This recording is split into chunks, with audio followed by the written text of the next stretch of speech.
I did. Also, hello and welcome everybody. We are currently playing D&D hosted by the wonderful Capricorn Demon. I have no idea what's going on because this is session 1 and it's going to be exciting. Shout out his channel. I did. It's Capricorn Demon. I thought it was. Wasn't there a 1 at the end? That's for Twitter. Oh, Ink, you didn't even finish your goddamn character sheet. lazy. How Mine's do I on do D&D the Beyond. How do I do the character mancer again? Fucking go to the gear. The one that's by spells, the little gear next to spells. No, There not you that. are. Yeah, and then launch character mancer. I'm gonna just. It's.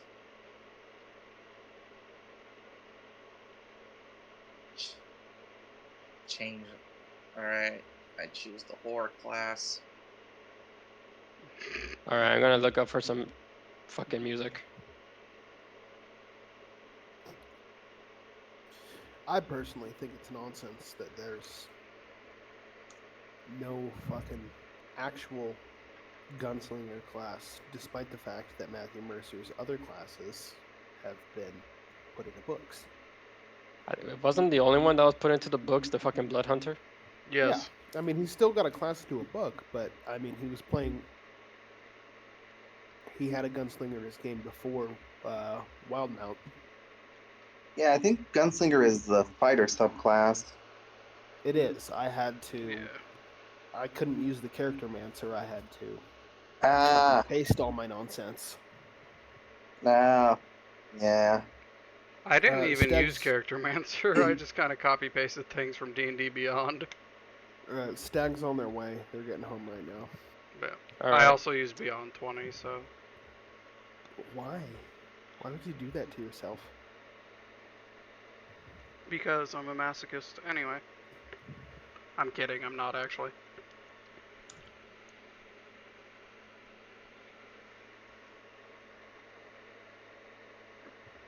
It's because I had Bravigi set up on D&D Beyond before I heard we were doing Roll20. Do you I mean, figure out? I said if you guys were gonna set up D&D Beyond sheets, just share with me those pages so that way I could keep track of your goddamn character sheets. I did. Are we do? Are we doing standard roll or point? Do a point buy just to make it quicker. How many points for the point buy? It's Anyway, the character mancer has the points set already. yeah, the character mancer Oh. already gives you the points. Yeah, it's just standard points. Anyway, so that way we don't stall anymore. Yeah, dude. I know I'm late. I set my sheet up last night, but the day of, goddamn. Okay, to be fair, I was here already, but then I was just waiting on everybody to give me their shit. Am I the only Anyway. one that actually has stuff done early? I got mine done yesterday, which I mean, I was telling you guys this ahead of time. still counts. I got mine done last time. Mm-hmm. Ooh, look at Fancy Pants Rich McGee over here. Fuck you. All right. All right. So for those who finished their character sheets early, which I believe is half the party, so Jiraki, Flunky, and Zero, you guys get a DM point. Hooray. Yay! I don't I know have what no that idea means. what this does. I think it's inspiration. It's inspiration, yeah. Oh, cool. I Yay! was just kidding. Hell yeah. Let me mark that on my sheet. One DM point that you could use in order to reroll something of your choosing. Yeah. Must. Anyway, besides the point, Very nice, very smooth, very sexual. welcome everybody. For those of you who are tuning in on Jiraki's stream, I'm not streaming, but like I'm just playing this out as if I was. Oh, I would like to welcome everybody to Fatebreakers. For anyone watching this on Twitch, for you guys, this will be simply known as Fatebreakers. But for everyone involved, this will be known as Fatebreakers Retold, as this is going to be a retelling of a enclosed campaign myself and a few of the participants here have done a couple years ago. Now doing a retelling of our famous adventure. This time I am your dungeon master for hopefully the couple of years to come. I am the Capricorn Demon, Let me introduce you to what we currently have, majority of half of the party members. Please introduce yourselves, starting from Jiraki. Introduce yourself and your character. Alrighty, one more. I didn't expect to go first. Going Hello by there. Discord order. Gotcha. I am Bravigi. I am just basically. Do you want the race or anything like that, or? I mean, yeah, that's fine. Just race, class, and yeah, your name. Alrighty. Hi, I'm Jiraki. I am playing Bravigi, who is a Verdan rogue. Very nice, very nice. Cuddles, introduce yourself. Hello, I'm Cuddle. I'll be playing a changeling aberrant mind sorcerer. Name. Their name is Ink. Thank you. Thank you very much. Flunky. What's up? It's your boy Flunky. I will be playing a human fighter, a gunslinger by the name of Maxilon de Caolo, Barcelona Zarestri.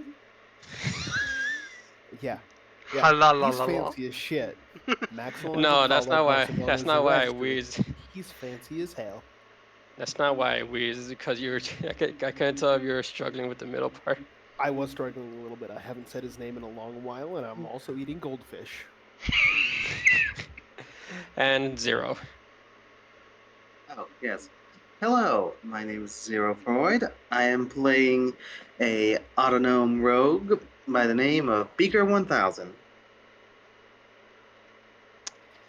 Awesome, awesome.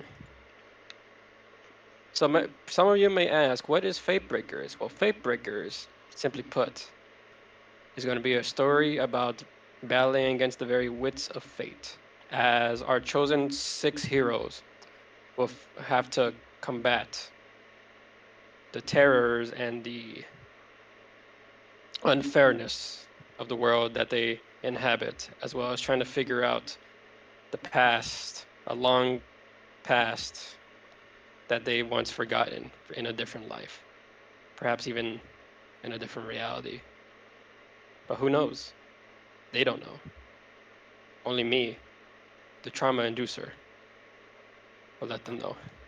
I've actually decided to change my character to an autonome named Beaker 1001, the better Beaker. You frick.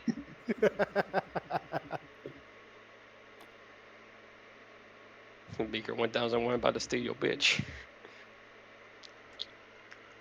Anyway, we're gonna start off this story in an infinite cosmos. The stars shining bright, constellations beaming up, and the first couple signs of life start to fill in the void. As a single being, one that radiates blue light, looking down upon her creation, smiles, but this smile seems very ominous, yet proud. It will be perfect, just as I have envisioned it. Better than what the old gods perceived it to be, she says, looking down at the beautiful planet beneath her. And as we slowly approach the landmass of said planet, we see 4 continents slowly begin to arise from the ocean, the vast ocean. At the time, they were nothing more than barren wastelands, but slowly they begin to be full of life. A land that beams brightly, almost as bright as the sun, clear, white, mixed with yellow. This continent will become known as Lytera, another continent with its vast jungles, forests, and the biggest tree in the entire world, full of magic, that will become to known as the World Tree. This continent is Naturia. The continent across from that, one that devoids itself of any sort of plant life, a vast desert mixed with an active volcano where the harsh scorching sands meet burning falling ashes. This will become to known as Flargos. And last but not least, the continent way off into the corner, one of never-ending winter, cruel, with not only the inhabitants but also its strange wildlife, near unlawful to the unbefit. This will become to known as Frostnir. And finally, the last thing to be brought up from the ocean, a single landmass, one in which a dark shroud surrounds it, forever devoiding any sort of outside eyes peering into said void. This will become to known as the heart of the world, an ancient location said to house something of great power, but also great mystery, as those who have dared to venture and try to push through the harsh center are never seen from again.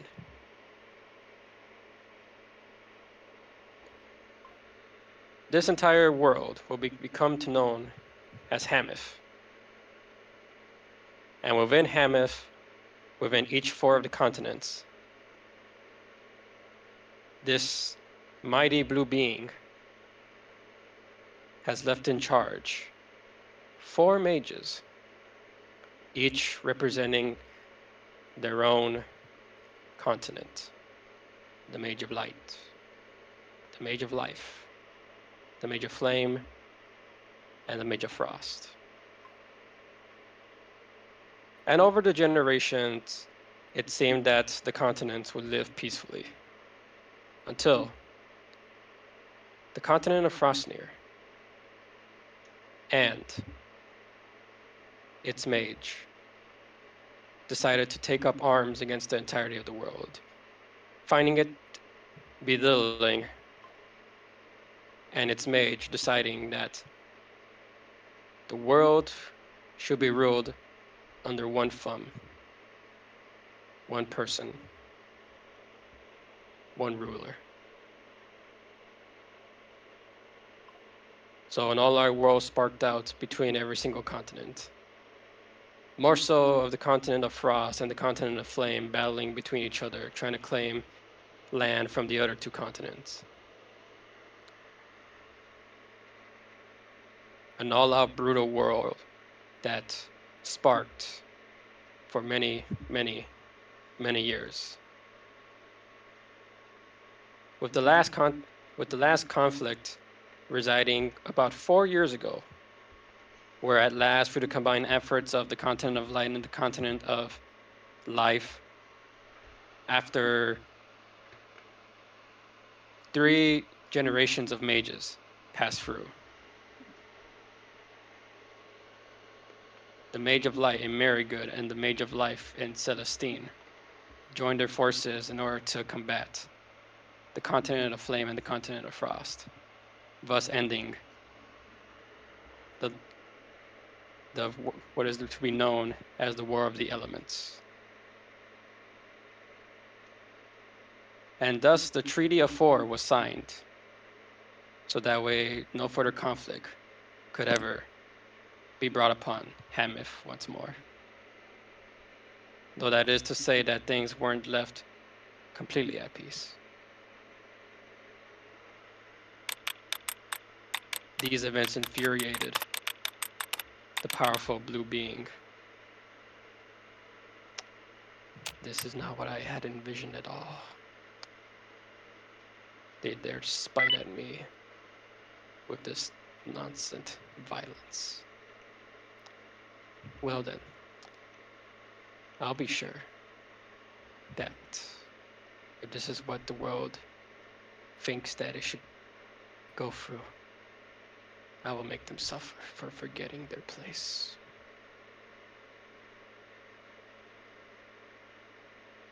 And thus 6 lights were shined down in between different times during this period, between the time of war and the time of peace. 6 lights that live different lives, all mixed into single beings. You all see yourselves flying through the cosmos. You see each other, wondering who you are, what you are. You're conscious, but your understanding of yourself and the things around you is unknown. You can't even form a sentence. It isn't until finally you gain some sort of remembrance to where you experience your first lives. And throughout each different Sorry. incarnation, you begin to understand slowly. But each time you die, your cycle is reset.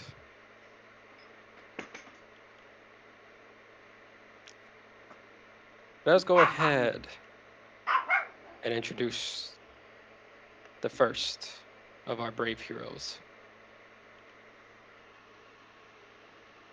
Flunky.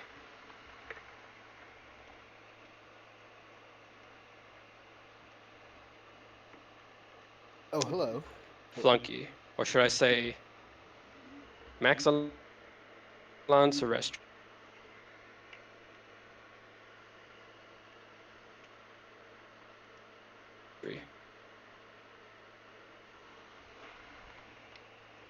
You are a proud man of fighters, the elements for many years.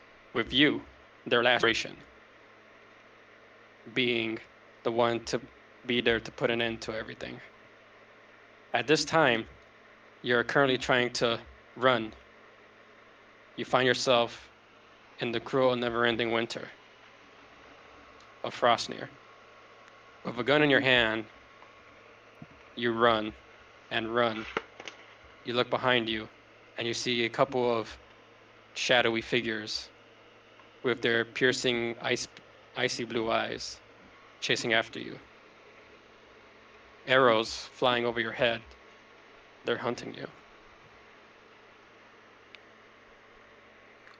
Fast?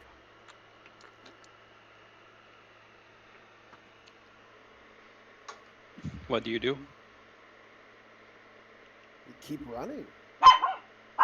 I have to get away from these Frostnir dogs. And so you keep running and running. But unfortunately, you misplace your footing and then you fall into a ravine. Your ankle is sprained. You're in pain. And as you hold onto your ankle and you begin to lift yourself back up, you look up above the ravine and you see a bunch of those shadowy figures. The blizzard obstructing your vision. You can't see them clearly. All you know is that they got their weapons trained on you. Their cold blue eyes staring down into your soul. It's just Aunt Jada. That's the last thing you remember before you are hit in the back of the head, unconscious. Sorry about the dogs, guys. You wake up, and you find yourself chained, imprisoned. You're blindfolded. You hear a voice in the room. Well. If it isn't one of Lytera's generals, a piece of trash like you wanders around our very great continent.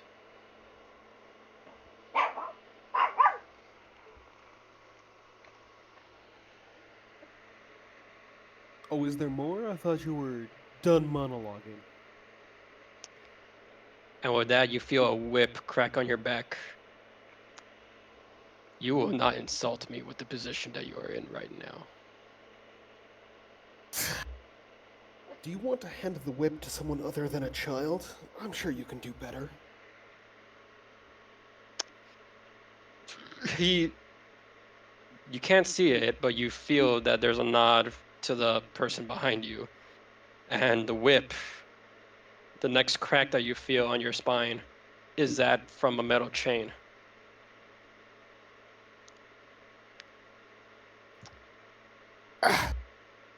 See, now we're getting it. So you put your like back to into it. keep running your mouth, you like Terra trash. And he freaking backhands you. Ow! Not the face. Why don't you tell us where the rest of your comrades are, and we might think about letting you go. Have you checked your mother's house? You feel a stab in your gullet. Oh. Okay, that stings a bit. You will remain here, tortured, starving, cold, until you give us the answers you want. Oh, God. I can't think of anything worse than a day in your life. All right. Can you tell room service to bring the little chocolates for the pillows? And Max along, as you try to keep up a confident demeanor, as you try to stay strong, keep your comrades safe. The world around you, once again, fades to black. And then we fast forward. You wake up. You're in a carriage. And you're currently riding with your best friend and a couple of your countrymen as you head off to your favorite tavern, the Bull's Horn. We are now in the present day for you. What the fuck happened? You let me drift off? Ugh. Remind me again, what's your is he your butler, or is he gonna be like is he still your butler, or is he gonna be like a comrade during wartime with you? We were comrades in wartime, and then when we returned home, he joined service to the Zerestri family. What race is he? He's a half giant. His name is Tavram Callus. Gotcha. The one manning the carriage, as he looks behind you, the half giant friend who fought beside you during the War of the Elements. You can see a notable scar on his cheek, a battle sign from what you two have been through. Tavram. Sorry, but I didn't want to disturb you. Besides, you know it's a long trip between the Celestial home and your favorite place. I didn't ask my family to build the manor so far outside of town. And we didn't ask to be brought into a world full of war. And yet here we are, being perceived as heroes now, aren't we? God, call it heroism if you want. I'll call it surviving. That it was. You alright? You seem to be having a terrible dream back there. A few of your countrymen look to you like, yeah, what was that all thrashing and everything? Talking in your sleep. It was just an unpleasant dream. Nothing more.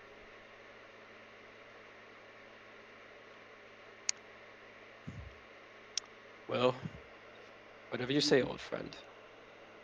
We'll surely get there in due time. I would say another 10, 15 minutes of traveling.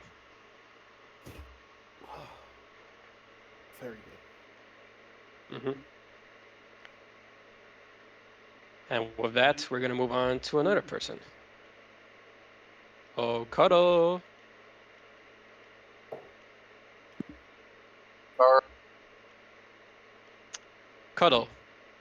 yes. Same hear as with me? Max, you find your being completely devoid of any sort of remembrance. However, the first thing you you feel when you finally gain consciousness, you are within a shadowy pit, along with a few of your friends.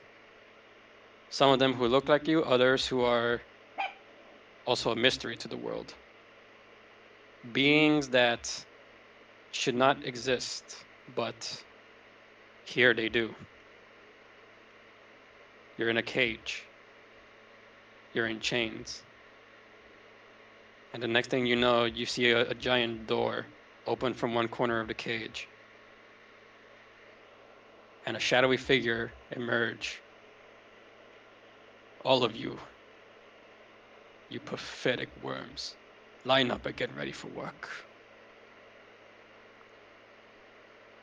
They don't. They say nothing and just line up. And as you and your friends line up, you find yourselves in vast fields. You see a couple of black and purple crystals surrounding you. You take up a pickaxe and you start mining, filling up mining carts full of these crystals.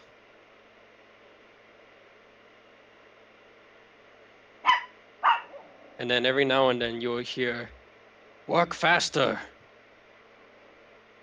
Bunch of slumps, crack of the whip. Few of your friends begin to fall. The exhaustion too much, the treatment too harsh, as they begin to get dragged off one by one.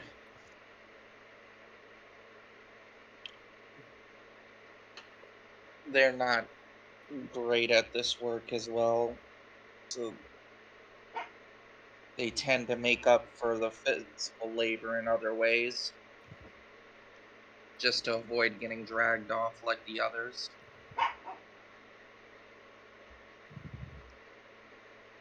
Soon you start to feel your knees collapse. You can't hold up the pickaxe anymore. You're just begging for your life not to be over at this moment, not knowing what's outside of the shadowy pit that this world that you've been born in holds. And as one of these shadowy forms approaches you, about to take you away, about to put an end to your misery, a soothing yet ominous voice booms from behind them. Stop. Before they could raise their whip, they look back, bow their head, and then move aside. And as you look behind yourself as well, the sight of your most cherished person for the moment will forever be engraved in this moment as she approaches you. A mysterious beauty, dominant in stature, looking down at you. Not this one. This one I have other uses and plans for. They nod their head, and by her command, they pick you up and they take you away from these mines. And for the first time, you see the outside world.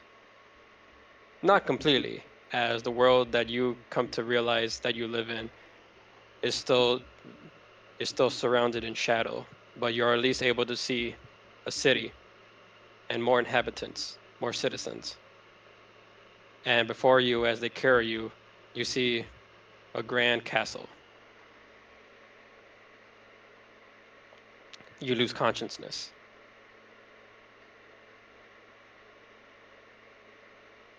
Fast forward, you find yourself in a bed, your wounds treated. You're no longer malnourished, you're well fed, and you're slightly powerful now, as your caretaker has taught you the ways of magic. And you're not sleeping in just any bed, you're sleeping in their bed. Alrighty, weapon. And as she takes up the center of the bed and you on her side, she looks down at you. Awake again, I see. How long was I out? Quite a bit. I was wondering when you would wake up, considering that the day has not gotten started yet. And yet here I am, continuing to read through my history. And yet it is your job to tend to me. Yes. Yeah. Sorry. They get up, put on clothes.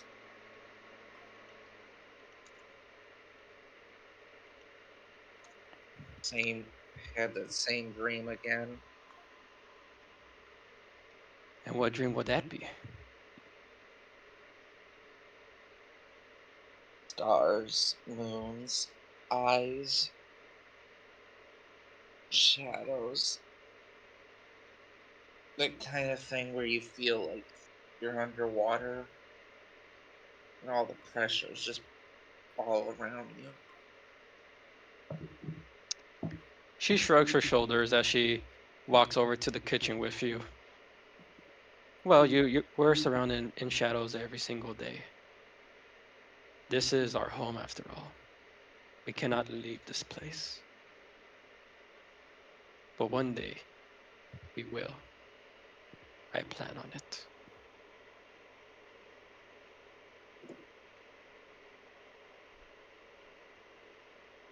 They they just look at them and help with the food. What do you make your caretaker, your master?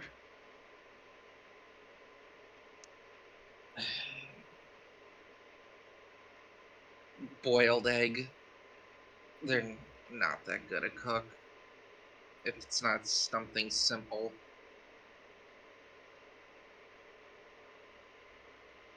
Though they can change it up with a baked potato. I guess I'll take it.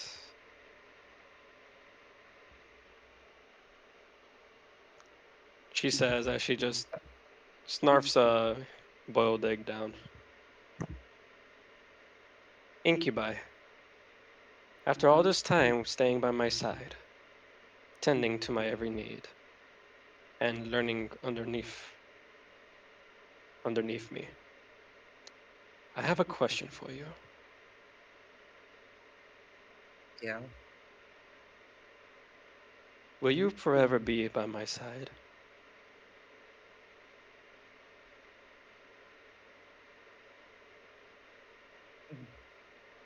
In their head, not much of a choice.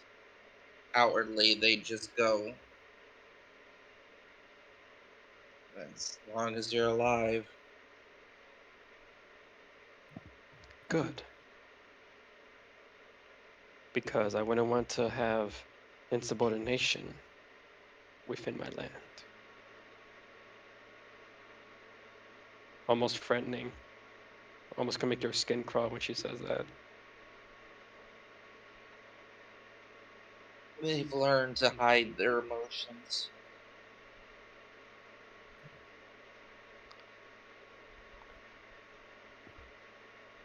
Your world becomes dark again. Fast forward. Now you start running. As you hear a bunch of war cries start to ring out as you start to run through the city that you've been brought up to, the city of what you consider the outside world that you've been able to lay your eyes upon, away from the mines. separated from the few people you called your friends. After them! The traitor! They disrespect our mage!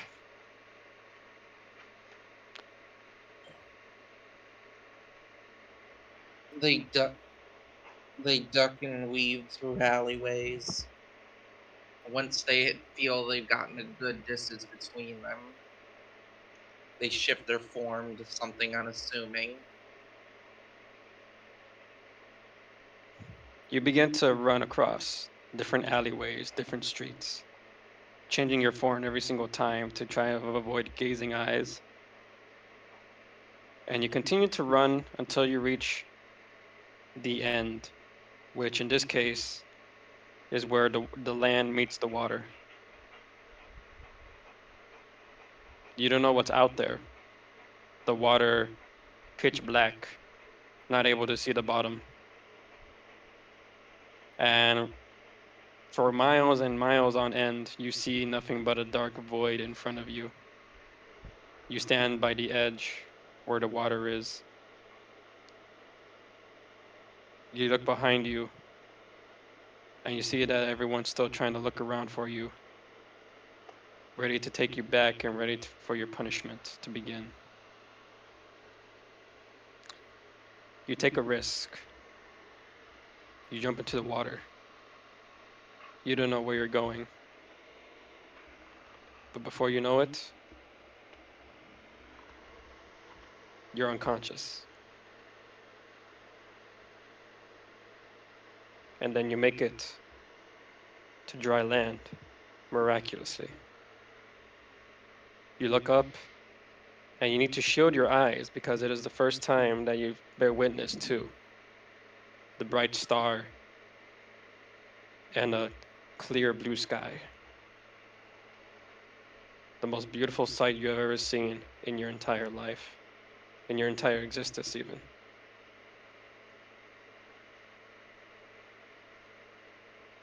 It's it's beautiful, but it also irritates their eyesight. They pull out a simple wooden mask just to block some of the sunlight.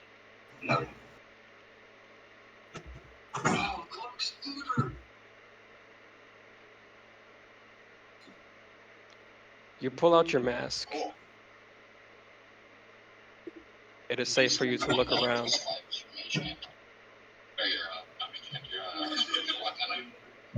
Oh, Jesus.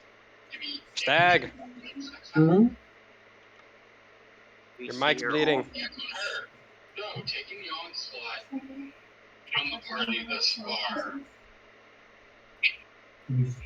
Lay down, Yeti. You see, All right. simply in her notebook, looking through it yet again, before slamming it shut once more. So the first thing you do when you stand up, you begin to feel the sand beneath you, warm, coursing through your toes. You look up, and you see trees, grass, and you begin to walk towards them, not knowing what's in store for you in the world outside the shadow that you grew up in.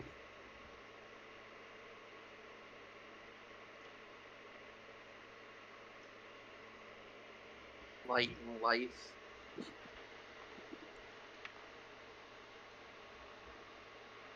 And with that, we'll go ahead and move. Beaker.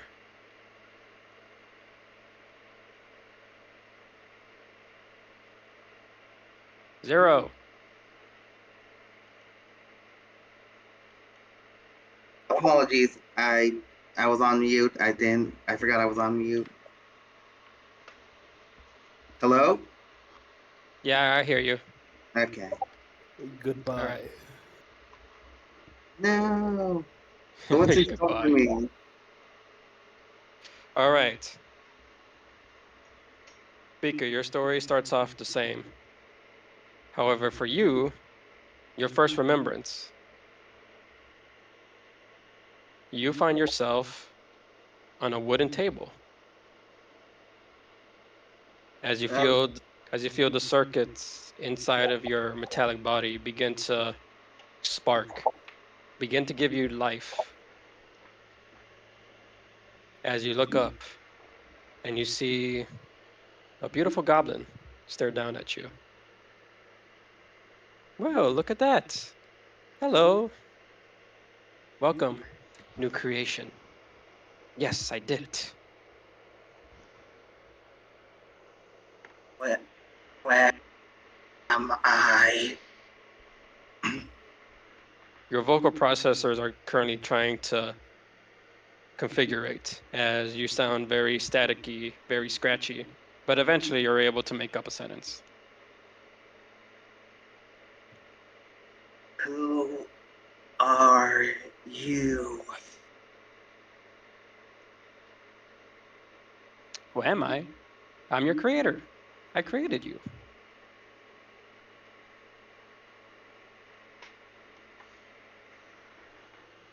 Creator? That is right. I am your creator. Zero, real quick, do you want this to be the same goblin from uh, the first campaign, or you want this to be someone that you want to involve in the picture you sent me? The one from the picture. What was that? You cut off.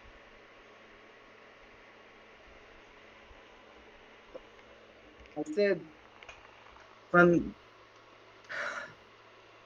the picture I sent you. Dun, dun, dun, dun, dun. Where is it? Where is it?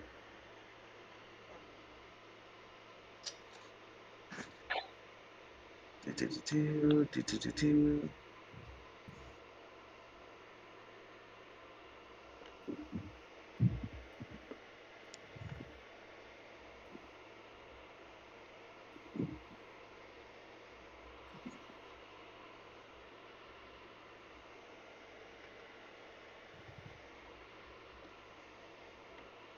From the picture I sent you, Cap, specifically this one. Ah, okay. We're just doing character intros right now, by the way, You see guys. a very well-dressed goblin. Although at this very moment, she's currently just wearing her tank top and she's covered in oil smears and greased up, tending to you and your creation. Hello there, Beaker 1000. My name is Queenie, and I am your creator.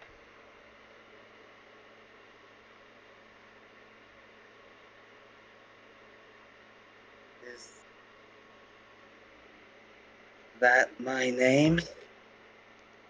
Well, that's your long title, but Beaker is just fine if you prefer.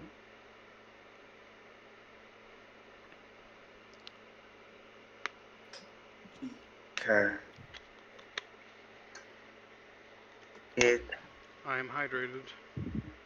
sounds nice.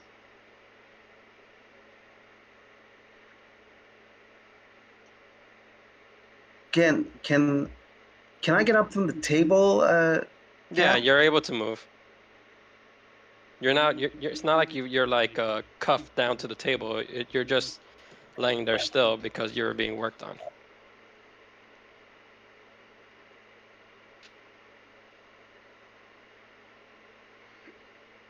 So you can stand up. Ah, cool. That's what I'm gonna do. I'm gonna look around and see what's up. You look around and you find yourself in a workshop. You see other amazing little machinery, a couple of inventions of hers, and you see right next to you on a chalkboard, you see a couple of diagrams depicting you.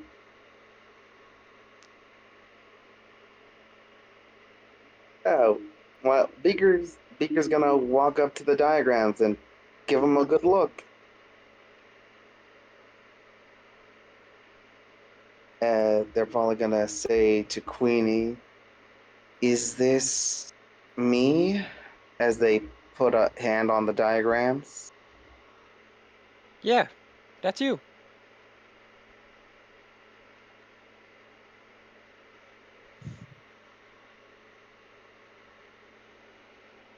But that so all right. Let's. I guess Beaker is going to follow up with what was I? Why did you make me?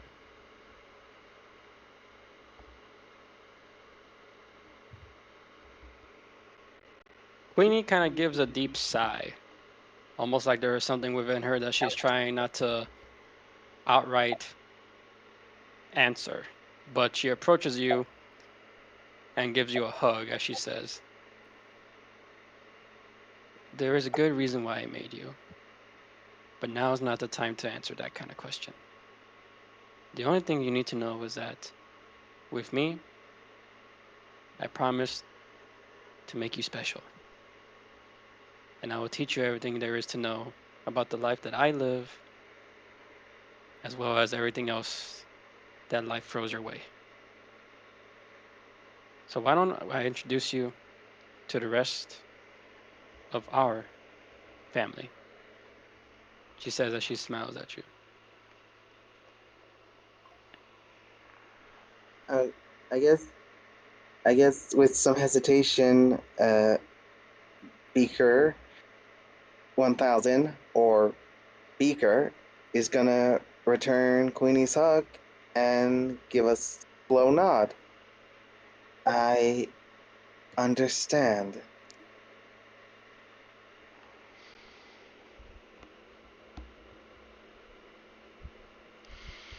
And from that, your remembrance fades. And the next one that you remember, you're currently in the middle of a heist with Queenie and with the family that you've come to know for majority of your life. Oh hell yeah, heist time. "Come on, Beaker, let's go," one of the goblins says. He carries a big sack of money, a very dapper man. You will get to know him as Gamble. And then from the Alright. vault, two more goblins begin to run. One with a big hammer, and then one with the biggest muscles you ever seen out of goblin kind.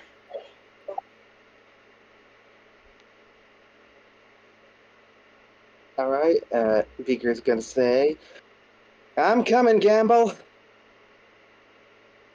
Gums, Yard, hurry up! We gotta get a move on! "Yeah, yeah, we're coming. We just had to knock them down a couple more guards."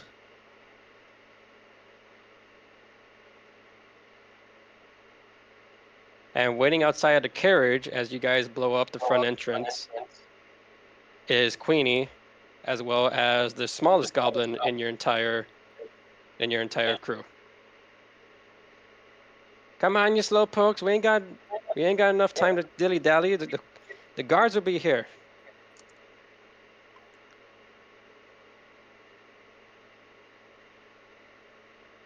We're coming! Beaker's gonna shout, carrying the bag of loot they got from the vault. Like, they toss it into the carriage as they take their position up on the roof to keep an eye out.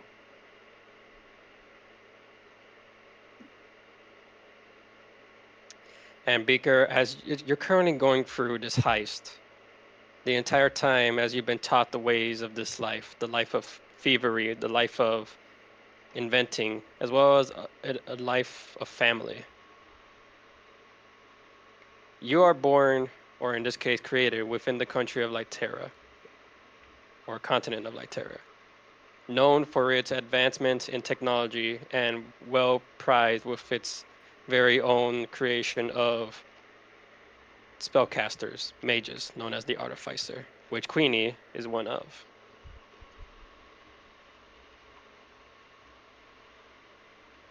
having given you life. "Come on, Beaker. This is the biggest heist of our careers." she says.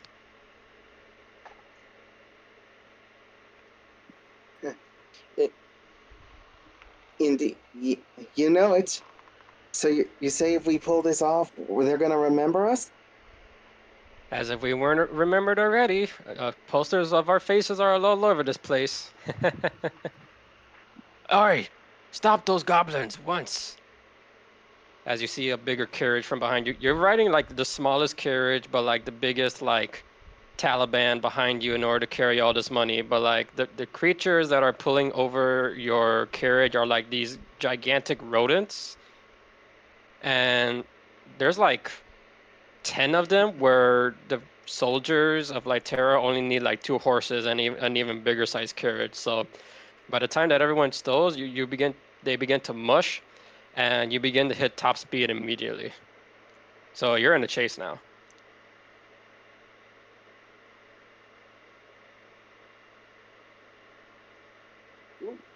Looks like they're not gonna leave us alone without a race. You think we can lose them? Oh yeah, we'll definitely try, says the little one. Torpedo. A very fitting name as they try to get the little rat creatures to start going full overdrive. You race them out of town, but the guards of Lytera are very stubborn, continuing to pursue you. Boy, these guys just don't let up, says Yard. Well, don't just stand there. Throw something at them. Shoot them. Something. All right. Let's see what I came up with. And Cap, could I cast a spell at the guard's wheels? Go At the ahead. carriage. Okay. Then let's see. What spell could. Yeah, that'll do. Cap, could I cast Magic Missile at the carriage's wheels? If that is what you're aiming for, go ahead. Yes, yes.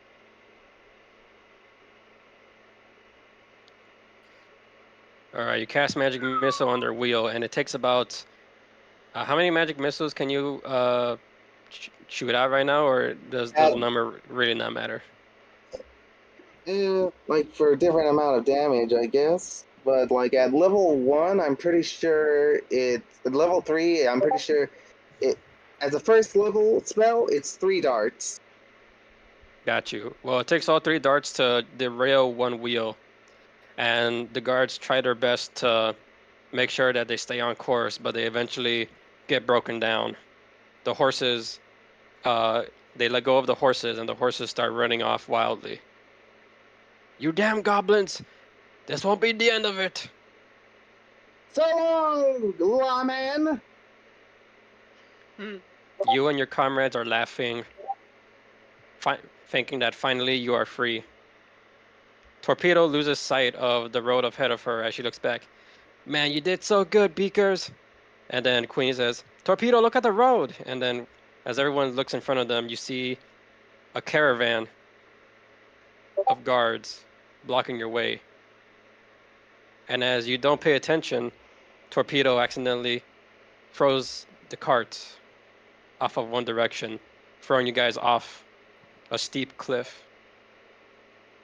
And next thing you know, there's a terrible crash. Your world becomes blank once again. Fast forward some more, and it feels like you've been laid dormant forever, as you're no longer in the same place that you once were.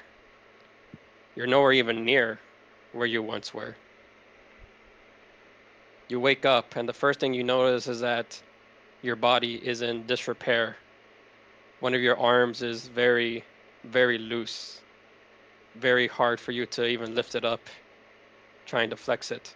There's a crack in your, no pun intended, beaker where it holds your brain.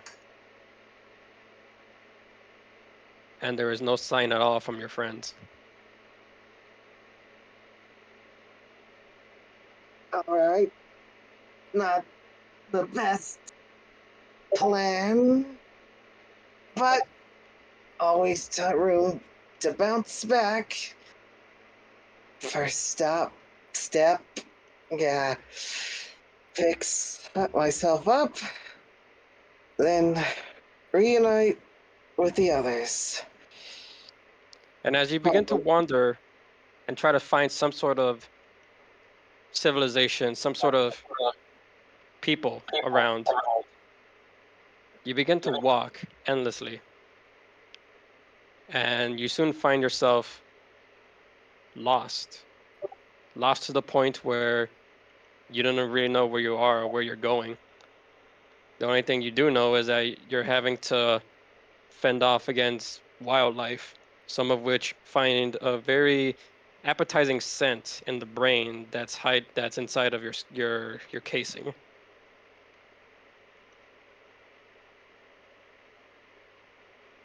Hey, hey, back off! You don't want to mess with me, flea bags. And like if they get too close, Speaker's just going to lift up a finger and prepare to cast Firebolt if they try and make a move. And the more you defend yourself from the many beasts that come across your path, and the more damage you become as you try to survive, the more you come to wonder, who were you before? What purpose were you created? And as more time passes on and you're beginning to rust, and the crack in your head becoming bigger, do you even remember who it is that you're trying to reunite with? There were 6? No, 4? It's a number. What was it? They were they were were they were they orcs? No, those are too big. What? Focus. There were 5. Yeah, 5.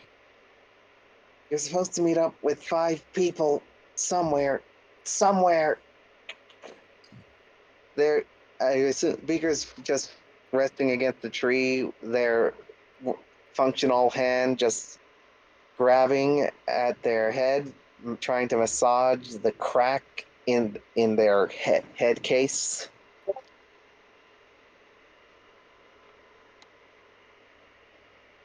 And as it seems like weeks of trying to find something in order to salvage yourself, as you lean against the tree to support yourself, you look down at the nearby cliffside and you see a town. Finally, salvation, and hopefully someone who will be able to tend to your repairs. Okay. Progress being made. Destination set. And then you begin to wander into your destination, hopefully trying to find what it is that you're looking for. And we stop right there for you.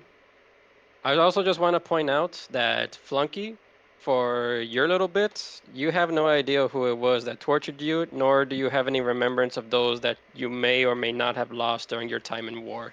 The only one that you have any remembrance of is Firium. Damn. You gave me PTSD right off the bat. All good DMs Yeah, do. you gave Mm-hmm. me lower amnesia. Welcome to the world. You have trauma. I Damn mean, it. to be This is fair, what out of all the backstories that I mean, everyone's backstories is kind of similar. But to be fair, this world is not your friend. To be like in all respect. yeah, that's fair. I'm just kind of I'm kind of intrigued because last time Beaker was free of all trauma. Now he's taking it doing nothing but trauma. Is Mm-hmm. Beaker dying? And we'll see. Cuddles or Ink, you have no you don't remember who your master is, or at least what they look like exactly. and you're not sure if you had any sort of good ties to the other people who were down in the mines with you. Well, you see, the difference is that Maxilon has the indomitable human spirit and will find joy If in I life. if I hear the indomitable human spirit one more time, And I will. Now that's become the new thing. It's an indomitable human spirit. The Sounds like indomitable someone human spirit. sounds like someone needs some of the indomitable human spirit. All right, enough of the indomitable human spirit. Jiraki, hello.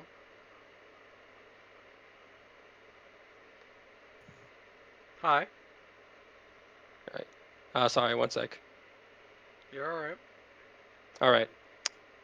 So, your first remembrance. You are but a small child. You find yourself almost cursed, belittled. Every single person of your family, an important lineage to the cold land that you inhabit behind safe walls of the, well, not the safe walls, but within the cold winter wonderland of Frostnir. Look at you, a freak, an abomination. What exactly happened to you when you were born? Says your father. I I don't know.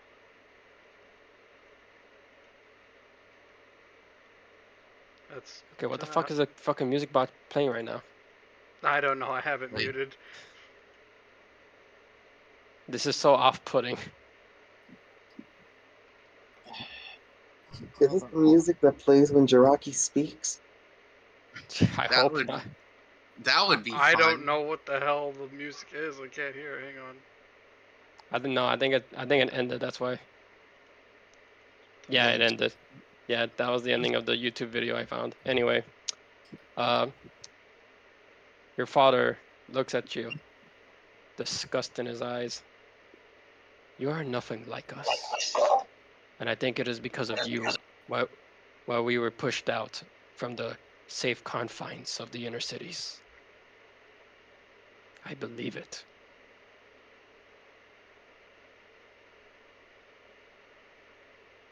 He wouldn't know what to say to that, other than probably just tears welling up in his eyes.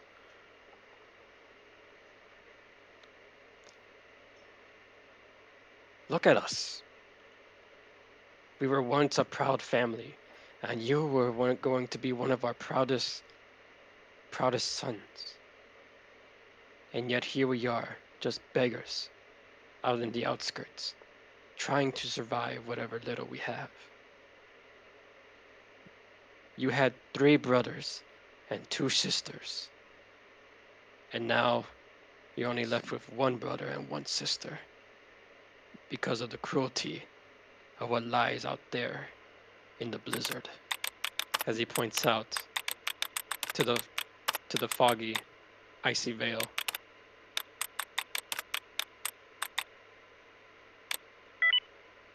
Alrighty. I I can still be whatever it is you wanted me to be. I can still be the the whatever. No, you cannot, because for whatever reason, the best mages can't even figure out how it is that you have our elven blood, as well as some goblin in you. How is it that you are cursed? What fate touched my wife that brought you into this world? What curse was set upon us that we're no longer within the safe confines of the capital along our great frost mage, our mage of frost? I don't know. Are you sure you didn't do something wrong? And as you raise your voice, your father steps up to you and picks you up from your shirt Do not test me, boy. I will lock you into the cellar once again.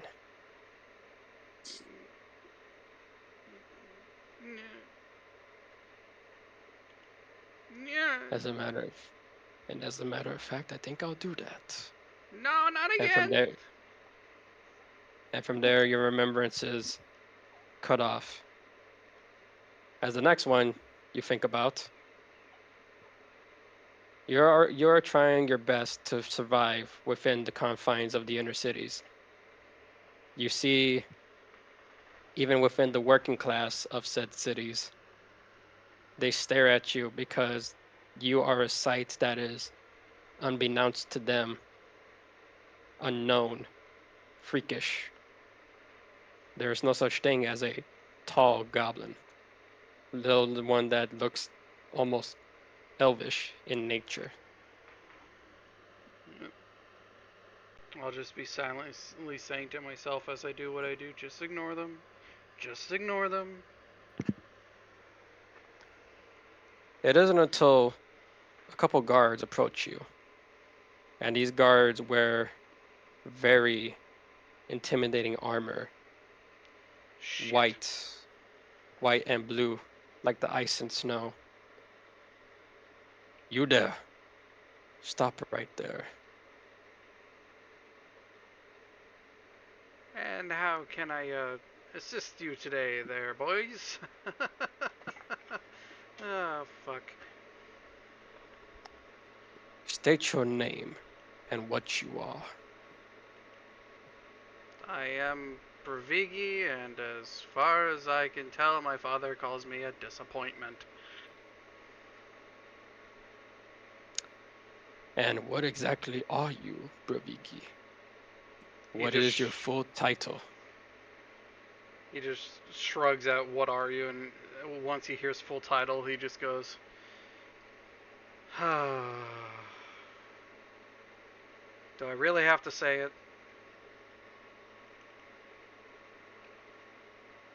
You must be identified. All right, I get it.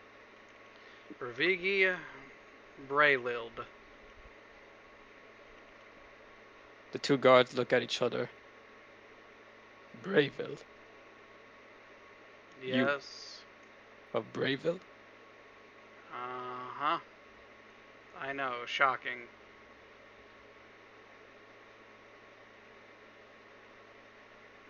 The two of them look at each other and they laugh at you. Do you hear what he says? He says it's a Brayville.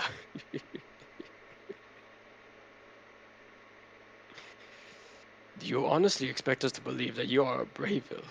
I don't The give a Brayville have fuck not what been... you believe. That's the truth.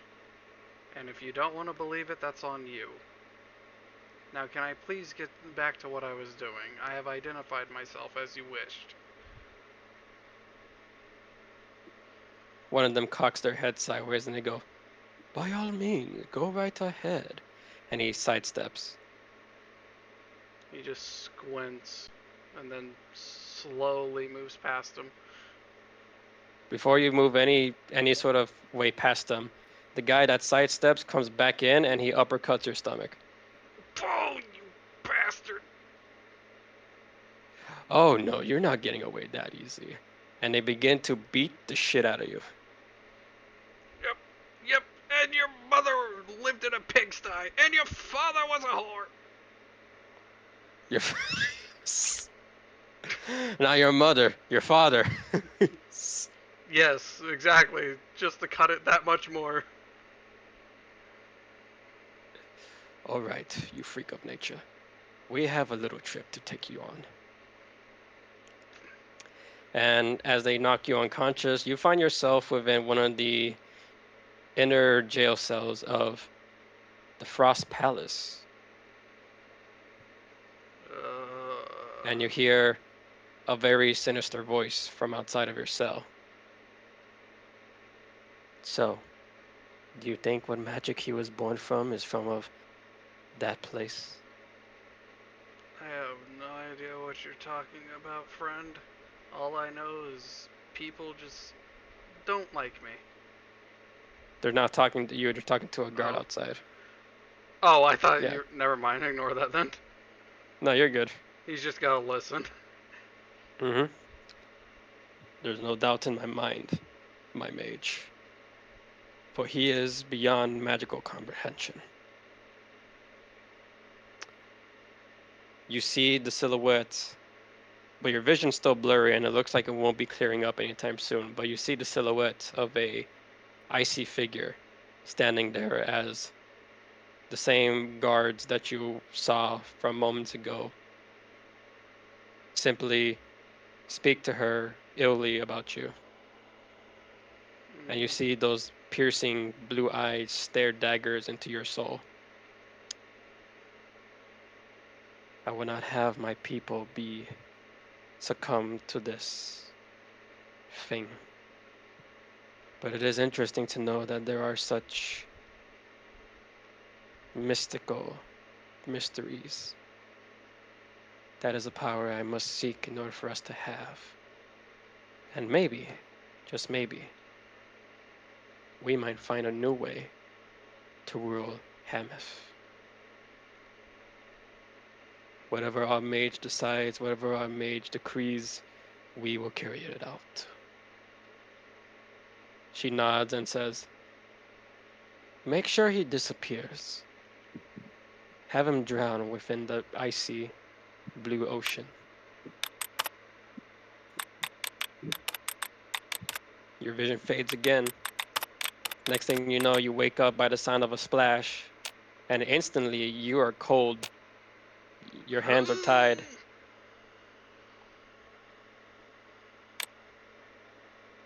You see a ship above you, and it begins to set sail away from where they dumped you. Do I have anything on me to like try to cut the ropes or anything like that? You got your claws, or if you got nails, that is. I mean, you've been in there for quite a while. I would say your nails have grown out pretty good. I guess that's the best I got to try to save myself from drowning. And hypothermia. Yep. Alrighty. What do you want me to roll, if anything? Nah, I'll just say you successfully just break out of your ties. Alright. And then I guess since the rope's the only thing that's there, I could use that to try to leverage myself out of the water and on or near something that's warm. Well, here's the thing. There is nothing around you. All you do is that after you release yourself from the ropes that were constricting your wrists and your ankles, you go up and you see the ship now a distance away from where it once was. And you look around you and there's Fuck. nothing but vast water, the ocean all around you. A storm begins to roll in, as if cruel fate has decided that this might be your time, as it picks up the waves and you're being rocked back and forth. Ah, shit. If only I remembered how to build a fucking igloo. Ah, yes, an igloo in the middle of the ocean. Right. I thought it was on like a piece of ice or something. Yeah, no. No. I guess it's. Oh shit. Try to think. Nah, I. it's all right. Again, remember, this is Oh, just your starting. We're not doing much. gotcha. I get. Yeah. And you fade once more. And then you wake up. And the first thing you need to do is puke out all that fucking salt water that was let into your body. Jesus. Committing to the bit, I like it. You're welcome. And as you finally relieve yourself of so much liquid inside of your stomach, you flop down and you feel the warm sand. You look off into the distance and there's nothing there. The life that you once had now behind you, at least now after such a traumatic event, with the only remembrance you have left is of that icy figure. Alright. The only thing that's there for you now is just the road ahead. And the road ahead has a luscious plain ready for you to walk on and for you to start anew, if you so choose. Yeah. Best to get on the road and find someplace new. Mm-hmm. Alrighty. Now then, well, first things first, as we wrap up with you four. Hey, Neko.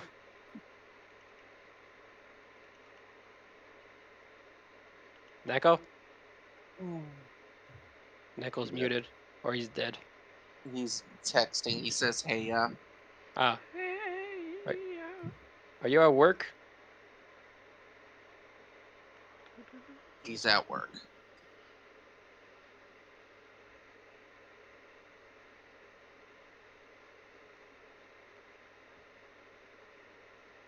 Classic Frostnir antics. I have come to observe and voice when I'm not busy. Ah, okay. Thank you for being here. I hope you enjoyed what bit I've been able to cook up for these guys. Uh, I'll kill you. I'll kill all of you.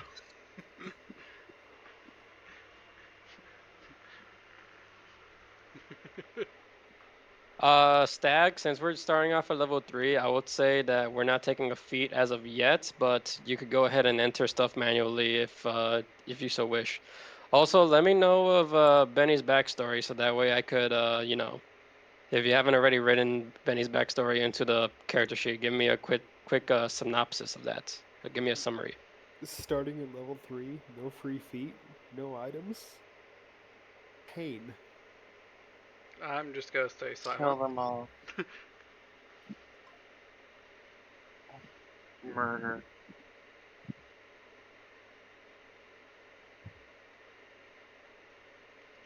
Listen, man, you will be rewarded when it comes to it. Oh wow. It's Can I? mildly agonizing to me.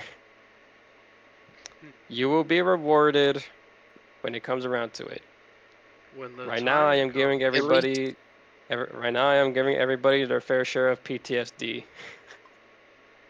hook. You see, there's a reason I didn't choose variant human. I went with standard human because I thought we were getting a feat. You I will get your mean, feats. You You will I'm get have, your not. feats. I'm not actually upset about it.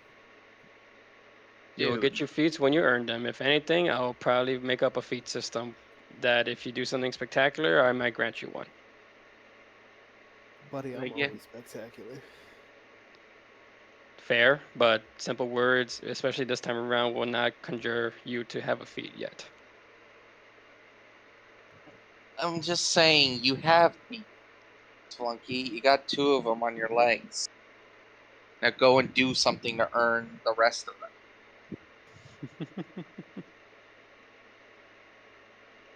Yeah, I mean, I might as well take my Chevrolets and my Lamborghinis and get moving. Ah, okay. I suffered for that. Good. I hate you. No. You are legally not allowed to hate Zero in the server. I actually am because Well, Zero is also a tradesman, and since he's a different trade than mine, it means he's the scum of the earth and is always in my way. What? No, don't say that. Why would I ever be? So yeah, Benny, let me give me your was there a fucking what's the difference here and how's it been? Are we natives to the world? True. How I am tackling this for the moment, you guys are natives. I'll at least give you that little bit. You guys so far are natives. or Benny the Butcher.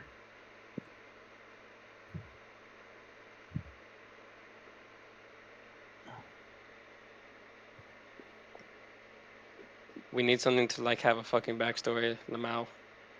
I Time just for the want. tried and true backstory. I got fucking truck cooned here, so I don't know what you're talking about. I just want to be a traumatized hooker, like always. How's that worked out for I you in the think we're past, all though? traumatized. You got family trauma. I have slave trauma. I don't Together, have, we can be trauma. I don't have family trauma. My family's I nice and they do. love me. You have war trauma. He Benny has always been PTSD. truck coon here metaphorically. Thinking, oh, sure is gonna change the class. They're not gonna be Ooh. Druidry no more. Just make them a barbarian. Make Oh. them stronger than even Max. So this time we can get art of fucking shrew lifting Max. That'd That'd be Max is a hilarious. gunslinger. His main focus is dexterity. His strength is dog shit. Yeah, You that's what got me makes it checking funny. mine. Mine is also not the great, but it is not entirely dog shit. I got variant human, so I got +1 on everything. Not just regular human, not variant. But I got +1 to all my stats. So Imagine- I did a bunch of 13s and 15s. That works, yeah. Imagine being fucking base human. Yeah. It's the Ima- indomitable human spirit. God damn it. You brought Bitch, this you upon are yourself. born. Bitch, you were born with a silver spoon. Humans have it easy. Sure. But DM, Yeah. what wonderful things await us? More pain, probably. Oh, I think we should kill Zero. Hookers. Someone got to Please. it first. I gotta go. Be Oh, gone, you gotta whore. go? Yeah. Fuck out of here, he says. All right. The role of Beaker will be played by Neko. Oh no. Well, you want Neko to take care of Beaker? Oh god, Frog's here? Frog's always here. The frog god. He's the frog god. Did you not know he's related to Mr. Frog? I mean, look at that guy. Ribbit, I know- motherfucker! I don't know if it's just you, but when I think of a frog god, I think of that fat little motherfucker on a cloud from Wind Waker. Oh my god, yes! I love him. I just saw Mr. Frog. I'm Mr. Frog. After the trauma dump, we'll have a rousing round of extra trauma. Neko, you have a beaker that has all trauma. Previous beaker cha-cha slide out the way of. All right, so Neko will take care of Beaker when Zero is gone, if that's all right with Beakers. Anyway, Or okay. bitch. Beaker says it is okay. Benny is I am leaving now anyway. Okay. Yeah, you have a good one. Enjoy your family time. Okay. Thank you for coming. Benny is are you gonna be a human this time around? You're not gonna be a satyr? Just This shit ain't working. imagine Benny is a human.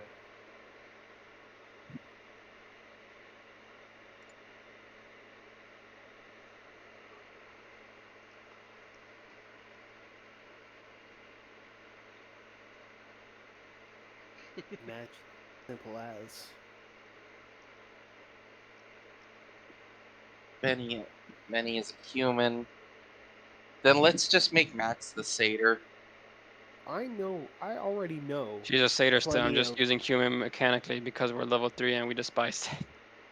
I just like Just imagine give- Benny as a human. I already know Just- plenty of white trash redhead bartenders. Hey, Oh, fuck. you're forgetting Jesus.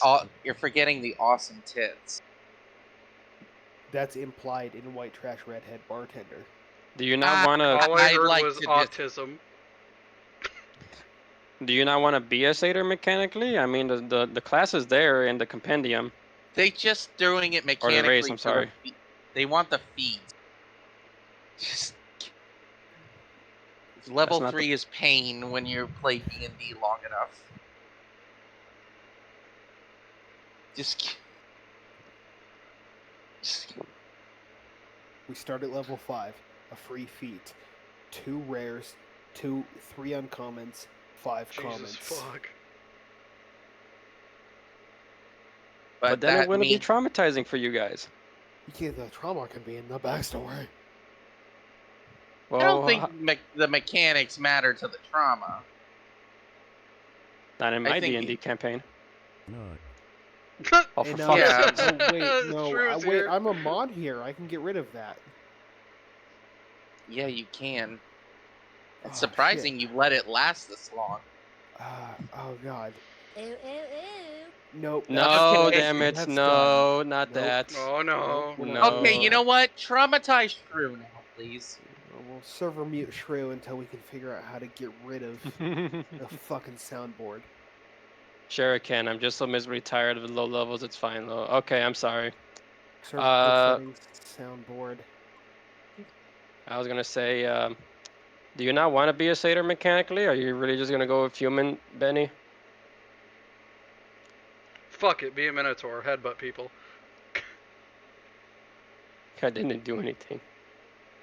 It's What the fuck? Shrew didn't do anything. That was Frog that did that.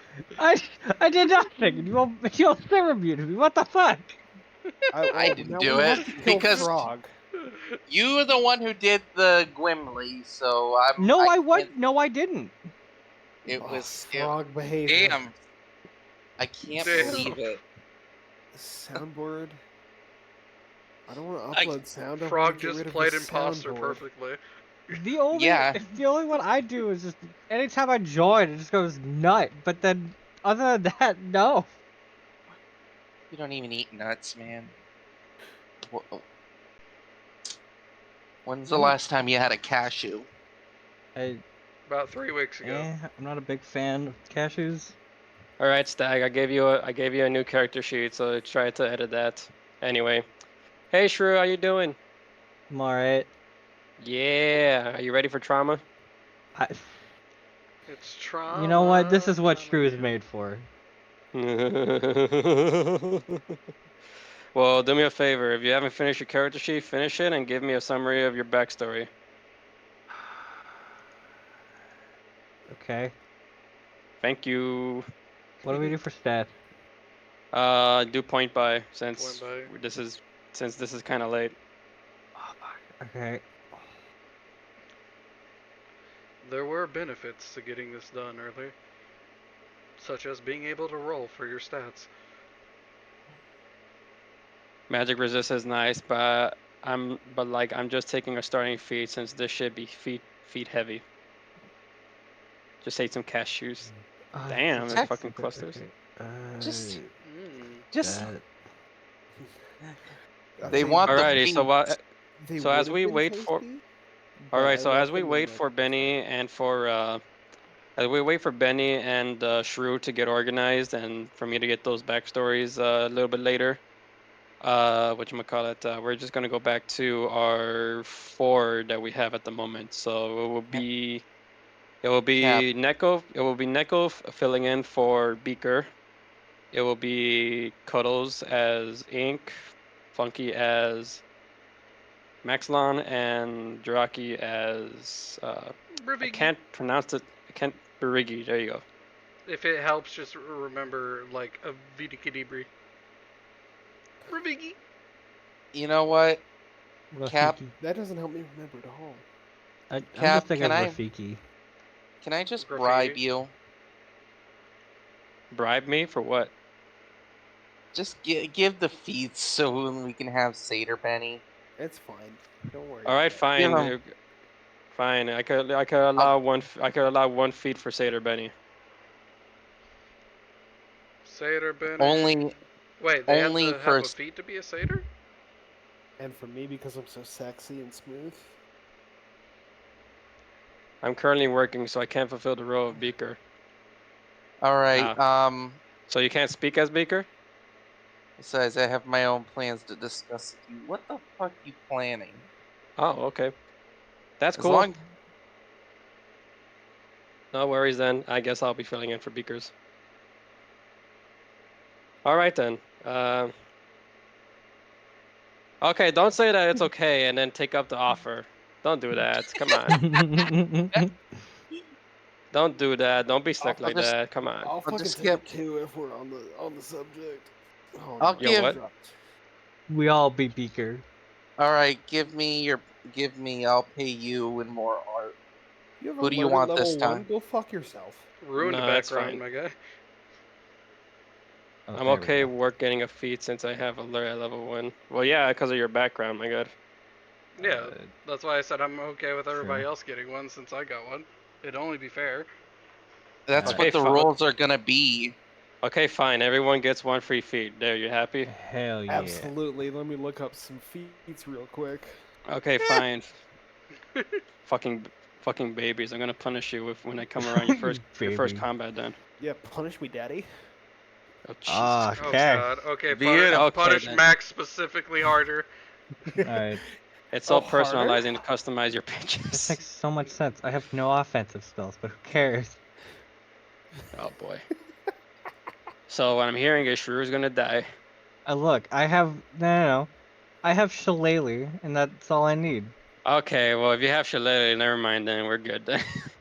Otherwise, I have Goodberry, so Ah yes, good berry, because that's really gonna fucking I'm just it'll help saying. me make friends. Bonk. No, Why you is bonk it? me? Sorry. You know what? Send him to Brazil. I'm pretty sure she was like Anyway, Benny, this. Shrew, give me your backstories when you're done. Alrighty. Flunky, Whoa. you finally pull up in your carriage. Oh yeah, you Not like did a show. pimp, relax. So I was just sitting there being a baller. Somebody's got to. He's always a baller. Give me a second, I'm looking for my notes. Not only a baller, but a shot caller. Oh Oh my god. Send him to fucking Brazil right no. now. What does Do you that think I even have mean? a problem with Brazil? I hang out with No, it's Brazilians nice. any day. It's a nice spot this time of We year, don't have but you're Brazil gonna have to here, Oh, go there it find. is. You're We have saying it like it's a Espargos. punishment. I Do you was Yeah, so think you're gonna have to Do you go think- find some Do you think hotel. They're all hanging out with booked. Do I you was think so hanging out worried. with Brazilians is a punishment? No, it's the finding a good hotel for a good price. I actually made Deal with friends with someone hotel. from Brazil. They're very I have nice. friends from Brazil too. Anyway, besides the point, we're getting distracted. Cuddles, stop, shut up. Picking coffee. Ooh, okay. Anyway, your carriage pulls over. Tavern looks back at you and goes, "Well, here we are, old stopping ground of Rockville, in front of the Bull's Horde Tavern." It's good to be back. You'd know if you knew Otter's backstories before, like I did mildly. Carriage. Listen, just give it to me. Jesus, don't be whining. You get punished like that. All right, besides the point. So you and your comrades get off, and you enter the tavern. And as you enter the tavern, you are greeted by the familiar sound of a very friendly gnome woman. Neko,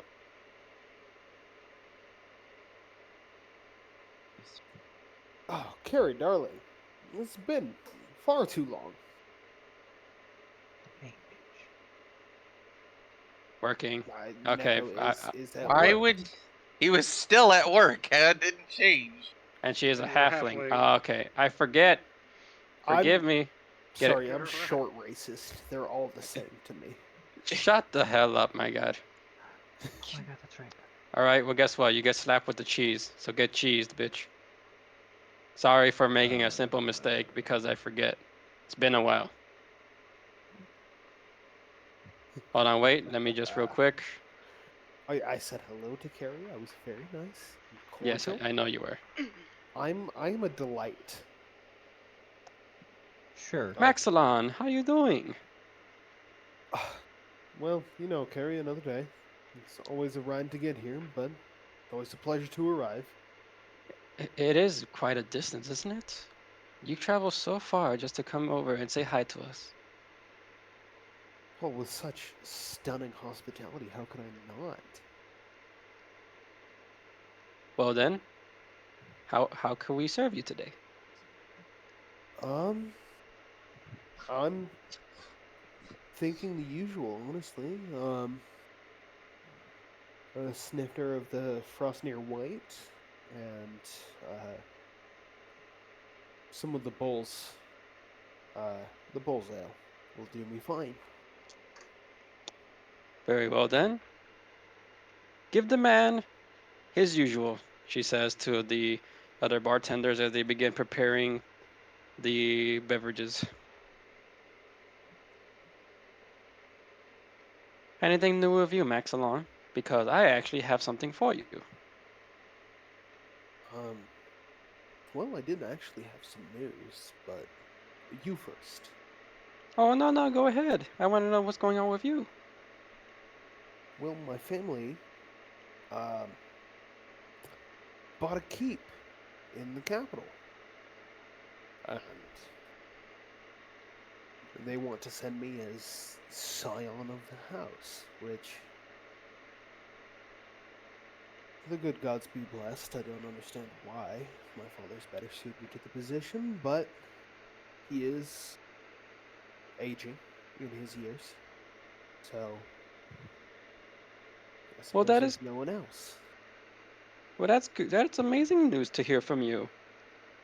I mean, it will make the most sense for you to stay closer to the capital, so that way you could have better access to the Castle of Light. You can speak with Marygood directly too. Ugh, But Marigold doesn't want to trifle with the likes of me. yes, but you do remember that you did fight in the war. You were the last generation to save all of us. You saved this continent, Maxilon. You and So Tavra. did so did half the village boys in Lytera. 2 out of every 3 men went. That doesn't make us. That doesn't make me a hero. Yes, but you and your family were specifically chosen as part of the Lightbringers. You belong to a inner order. Doing one's duty does not make you a hero. I did what was requested of me by the crown, and I would do it again, but preferably not, honestly. You said you had news, Carrie. Well, yes, I do. And before I give it, let me just say that you are truly noble, Maxilon. Truly someone to look up to.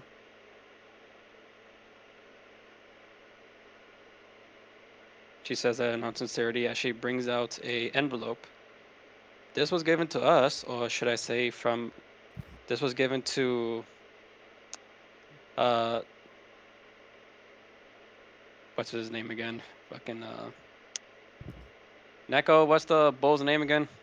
Bolventar. Boventar. Thank you. This was given to Boventar to be delivered to you. Unfortunately, Boventar had to leave on some business, so he gave it to me so I could give it to you. Who from? Well, read it. She says as she excitedly gives it to you. Yeah, he takes over the letter and um, checks who it was written from. The If there's, letter, the color of the letter is a very beautiful white with some yellow engravings on it, with the message on the envelope itself reading from Marigood to Maxilon.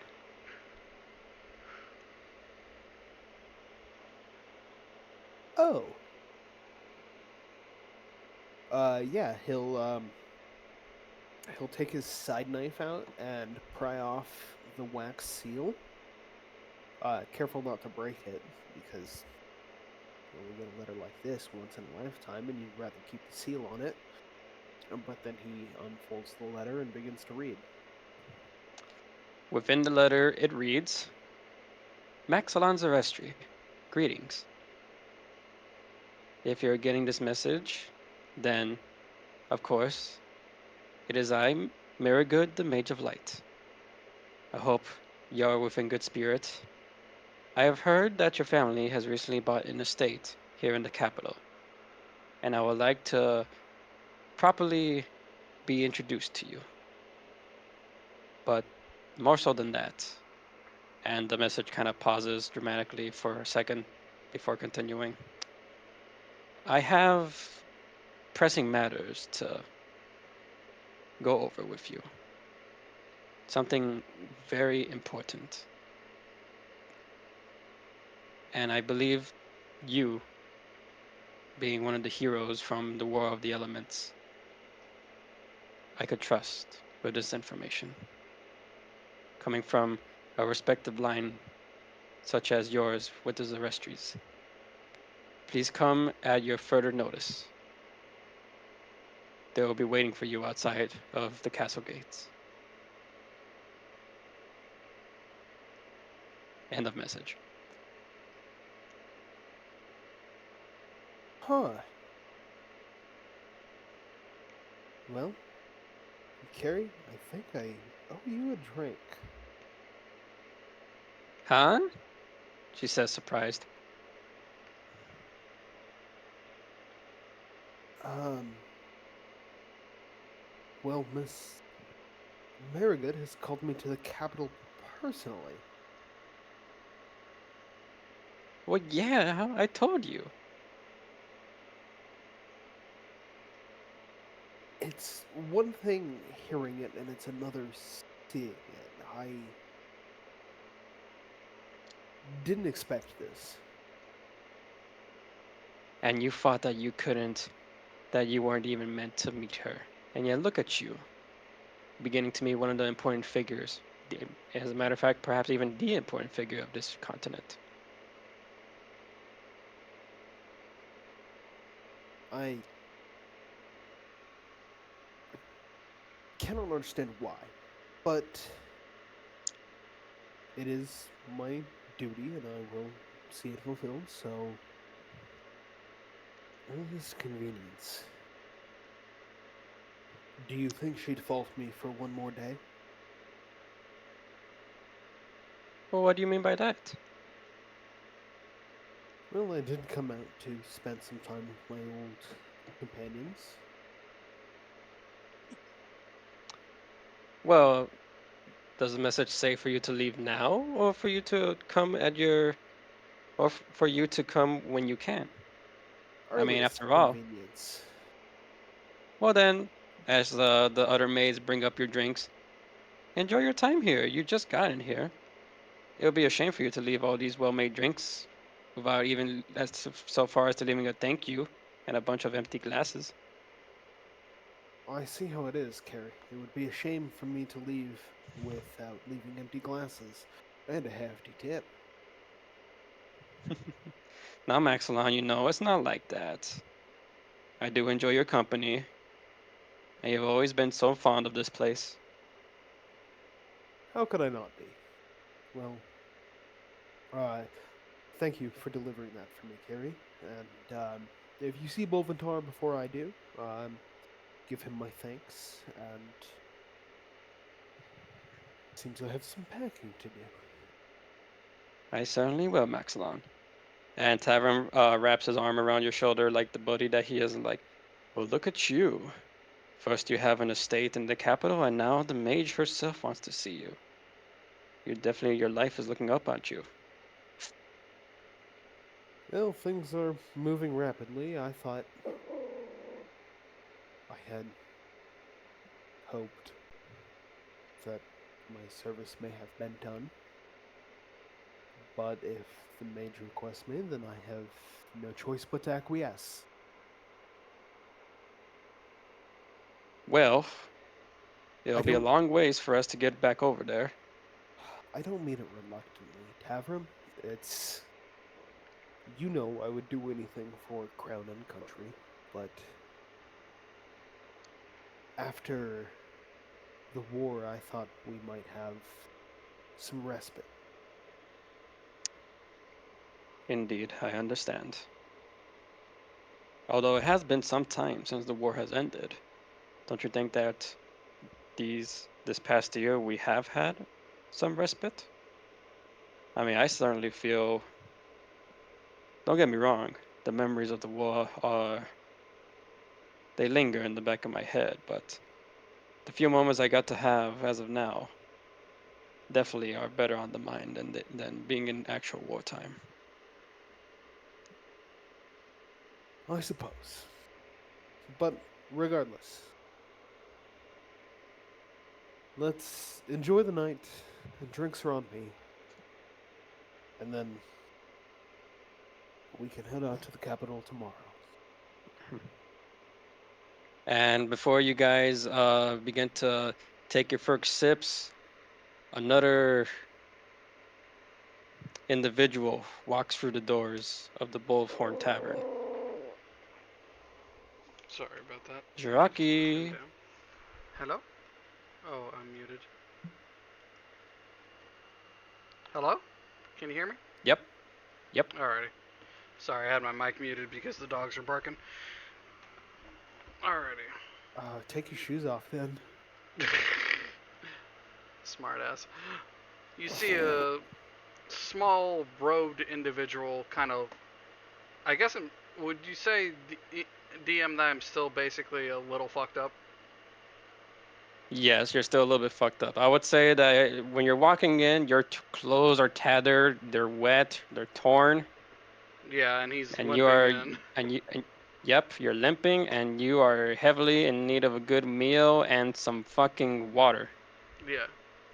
You just see him kind of like limping towards the bar and just a very raspy, fresh water, please. And maybe something to eat.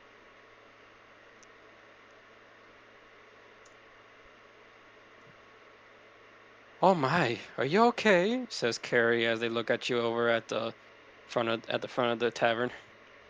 No. I swam a lot. You collapse on the floor. Yeah, I was about to say, and then fall over. Oh Thud. dear. Maxilon, I don't mean to ask of you of this, but can you help him to a nearby table? Uh, absolutely, of course. And Max will go over and help them up and move them to a table. Even though that they are very soaking, they do not weigh a lot. They are very small. What gods? What happened to you? I. What all can I remember, DM? Because you did say my memory was fuzzy. I would say your last memory that you remember was that you were just the last memory you have is that these men in armor, were just staring at you so viciously with disgust and rage in their eyes. And the next thing you remember is that you were on a boat and they tossed you overboard, trying to drown you in icy cold water. Men in armor, real angry looks, probably dickheads threw me over a boat in frozen or really frosty water. Then I got here. Well, Lady Luck must look over you. Hey, Carrie, can we get some food and drink? I will put him up in rooms, but something more immediate. Yes, of course. I'll go ahead and make you my famous baked potato soup, as she says as she hops down and heads into the kitchen. Someone give him a glass of water and then maybe a glass of lemonade. Thank you. You look like you've seen Hell's and back. Well, almost drowning would do that to you. Yeah, believe me, I know. You've been almost We'll get you drowned? next to. More times than I care to admit. But let's get you next to the fire and get you warmed up. Yes, yes, thank you. And as Yeah. and Okay. as everything is trying to be settled, you're helping this individual who you've never seen before, let alone you even understand what they are just by looking at them. Best by physical description that you could tell Maxlon is that they're just a really tall goblin. That's it. Yeah. As you're trying to A wrap your head, hobgoblin. yes, a hobgoblin, even though they're not red. As a matter of fact, they don't even share. Well, they do have I'm not hobgoblin even traits, green. but Do yeah, they're. hobgoblins have to be red? You fucking racist. Oh my Wow. fucking god! Bruh. I will smack the shit out of you, and I will have the gods smite Maxilon, and your quest will be fucking over. All right, you fucking Okay. asshole. Anyway, as you're trying to tend to this individual, you hear what sounds like whirring sounds. Walk into the tavern. Hello, and it's like a very staticky voice, like glitching. Hello, greetings. I am in need of some repair. Oh, I know who You that turn is. around. You turn around and you see a small automaton, goblin shaped.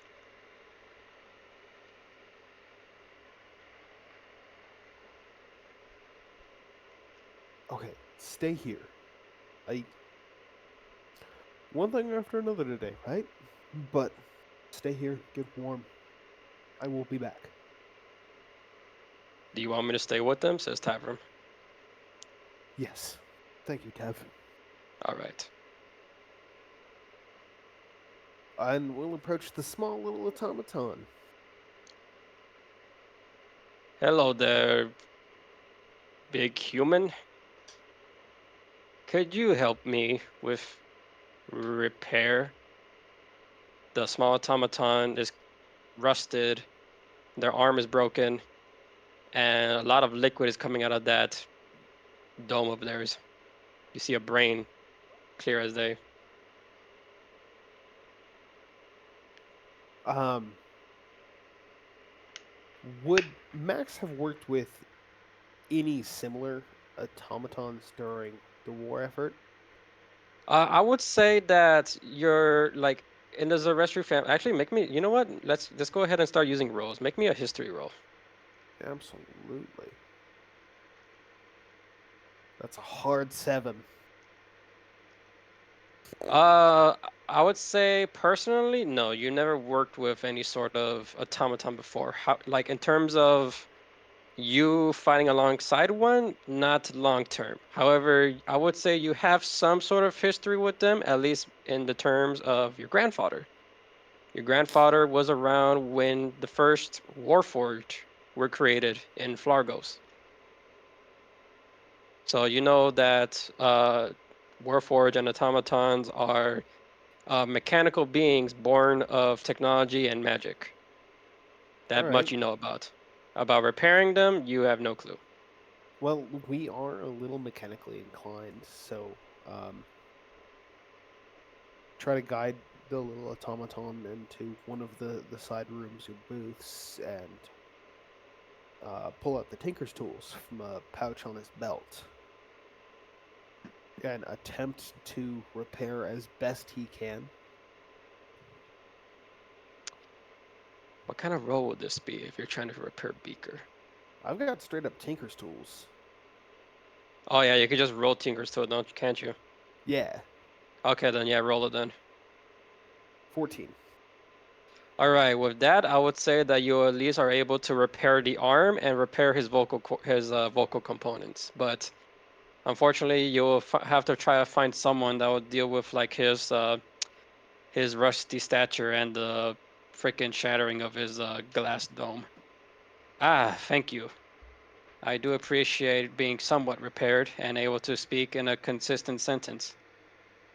To the best of my abilities, do you know of anyone that may be able to help you? Are you uh, new in Rockfell? Oh, is that where I am? Yes. Not a clue. They say like they're they're putting an exclamation point on that. Um, Max is gonna call out for Carrie.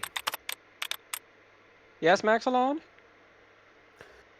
Carrie, you know quite a few people, most in fact. Would you be able to find someone Wait, to help? wait, what's going on? She says as she's like hopping over the you know like that little window that peers into the kitchen? Yeah, She's jumping over that so that way she could kind of like see over the over what's going on. But she's jumping. She can't actually like hold still and fucking watch over. God bless her. Um,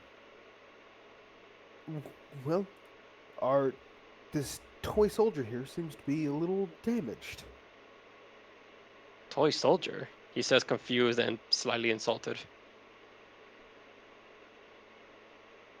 Oh, an automaton.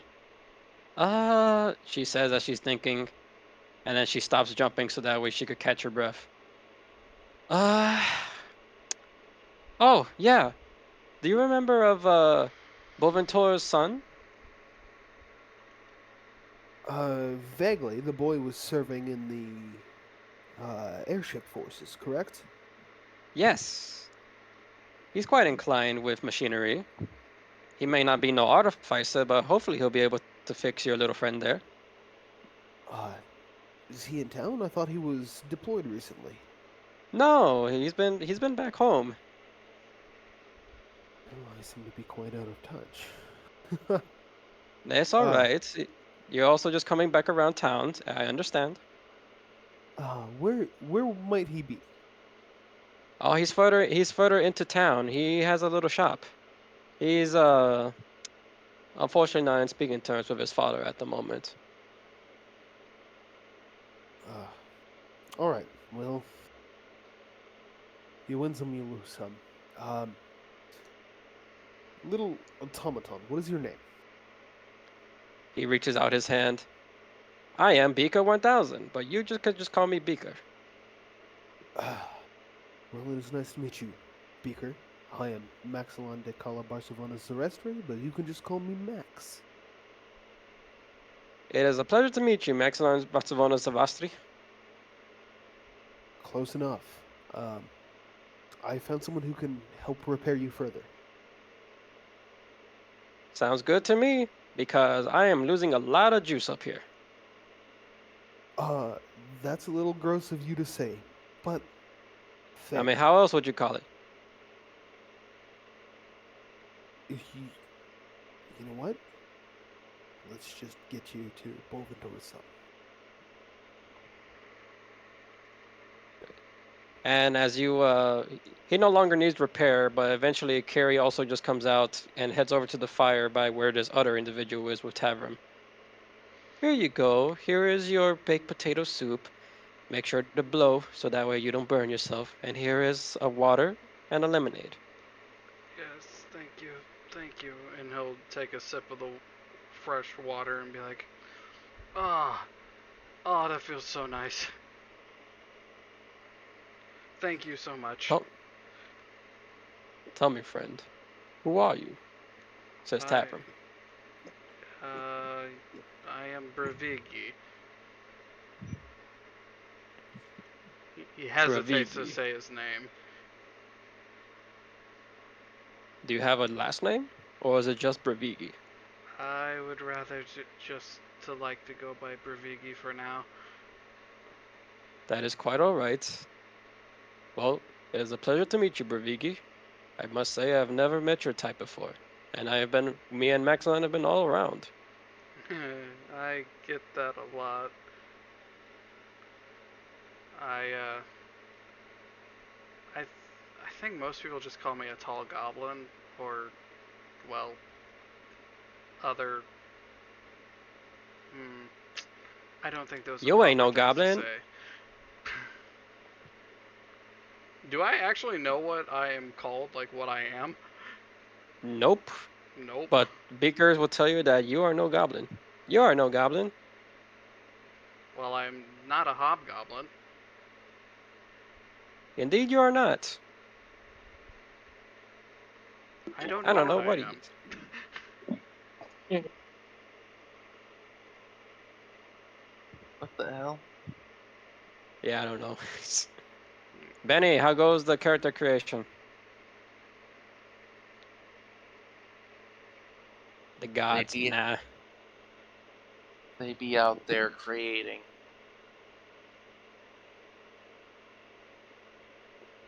True. You alive? Yeah. Oh, Benny. So go back to go back to where go back to where in your sheet it says whatchamacallit, If they're using Charactermancer, I think they mean yeah, I like know. yeah. So just finish Charactermancer, and right there where it gives you all your stats, you'll see a little tab that says Core. Right next to that it says Bio, and then scroll down. You'll have a section for your backstory. Sounds like things are going well. Oh, that's where you're at. Okay, never mind then. Ignore me. I thought they meant backstory as in like anything other than Acolyte. Ah, okay. Anyway, If there's nothing there. No, that's not what I mean. Can you share your screen, Benny, so that way I can kind of help you out? Wonder if I can. Hi, Neko. I can be heard. Hello. Yes, we can hear you. Hello. You're just a little bit quiet because, of course, you're at work. Well, yeah, these headphones ain't exactly top quality. Yep. Good for What's up, man? listening, not so much for money. What's up? Huh? I said, what's How, up? How are you? you know me, busy. You busybody. I'm taking mental notes of your performance. what are you grading him? Okay, don't Yes. judge me too harshly. Damn. No, you're not allowed to grade anything. F The minus. food. Potato soup. Anyway, I made uh, I made Cuddles, how would you soup like from Ink stuff to the other day. approach the Bullshorn Tavern? Is that the first sign of the civilizations? The first sign of the civilization, you come across a small town, and you're greeted by the sign that says, "Welcome to Rockville." They definitely are a little freaking scared to approach places. So they take the. So before they actually go in, they try and just think of a form to take that isn't their original, All right. Which which form are would you be. deciding? Yeah, it's. I was under the assumption it's their original form that they've been at. Which is? One that looks like a changeling. Hmm. So they now take the form that's on the icon. Just something that, Okay. yeah, just something that looks like a tiefling, but not quite right. Got you. Okay. Also, One since I'm ho- organic, one yeah. horn whore, One and horn whore. Hang on, I one gotta take horn a phone whore. call. You're good, So man. Hello? so yep, they take that form before walking in, Okay, I'll be right there. and Alright, so they're just off put by just how bright and weirdly positive this place is. Mm-hmm. As you enter the Bullshorn Tavern, it is very lively. You see people talking to each other. You see a bunch of smiles. Smiling is something you're not used to. What is that weird shit they're doing with their mouths? Alright. Ugh, what the fuck is that? Positivity? Nah, not in my book. Alright. Okay, once more. For once, they're not under any scrutiny or overwatch. Mm-hmm. And they just go. Overwatch mentioned. I'm about to say Overwatch mentioned. Yeah, Yeah, Anyway. Cap's not that good at Overwatch. I'm Fuck better than him. you. Moving I'm better on. than. Yeah, No one moving should on. Anywho, be- back to the. Yeah. No one should be good at it. It's a Uh, dog ass game. Anywho, I guess- yeah, they look very fish out of water. They're still wearing the mask underneath this new form, but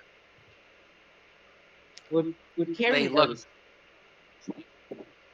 Carrie would notice as Carrie would walk back to the bar counter and then notice Ink walk through the door.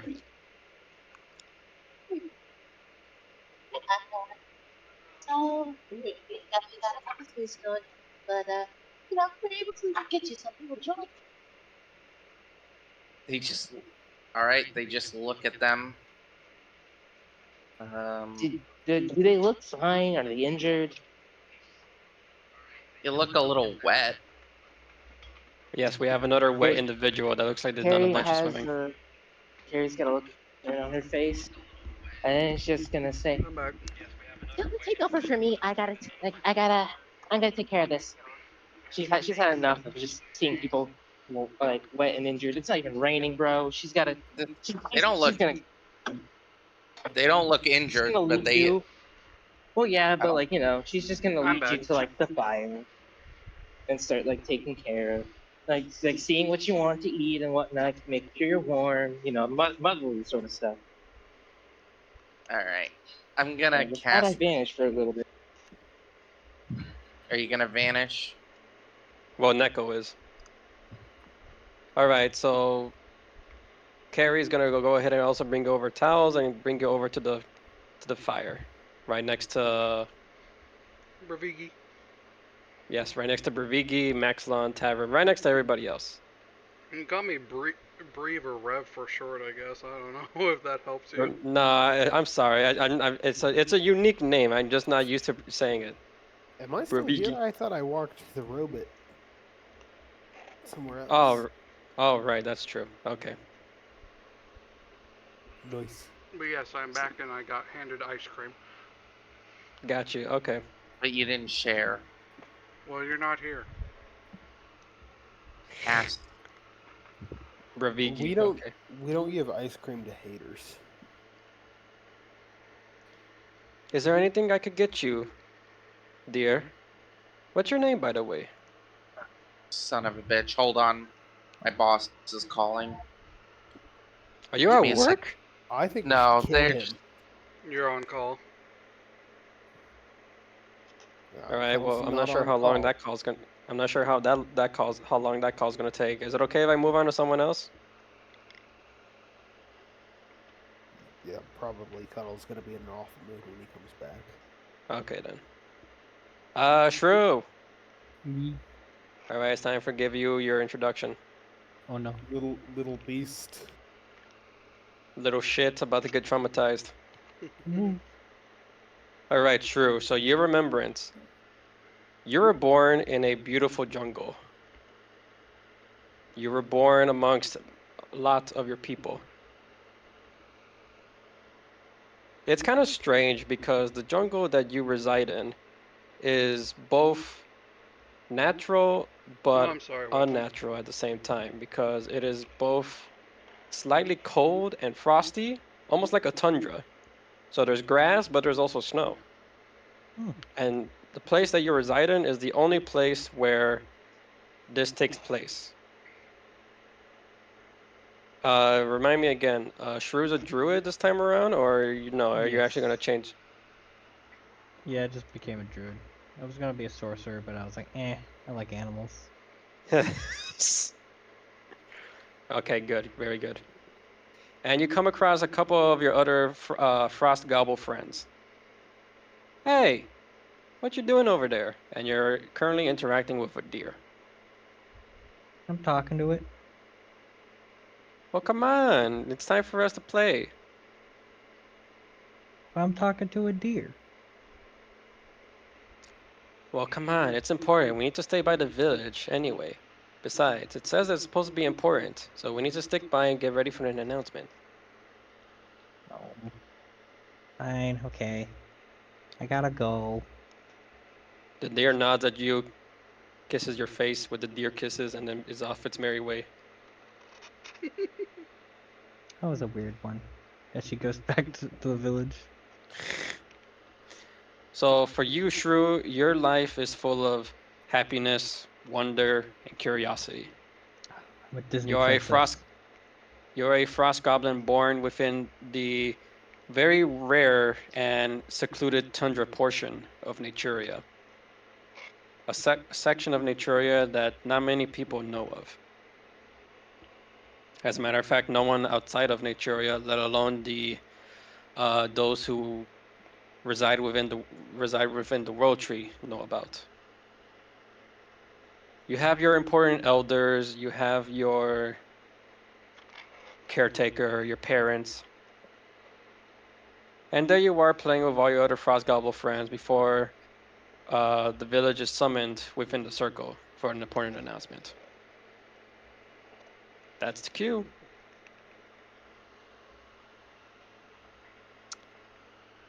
Children of the village, please listen to our words.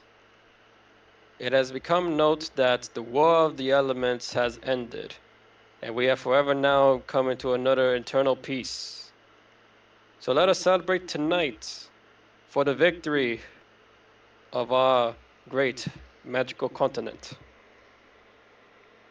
And cheers all around as everybody begins to pop open the natural wine bottles that you all brew.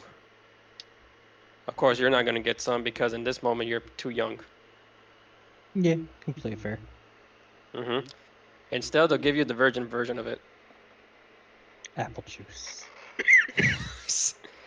Yes, apple juice. So this is your first remembrance, a happy memory of you're so, as people around you, concerned about the war outside of the village, but the elders are fairly in tune with the mage of life. And given that word, you celebrate on this very tremendous victory. Your memory fades to black, and then fast forward, you're once again surrounded by your animal friends. This time, you are speaking face to face with, of all creatures, for someone of your small stature, a rock.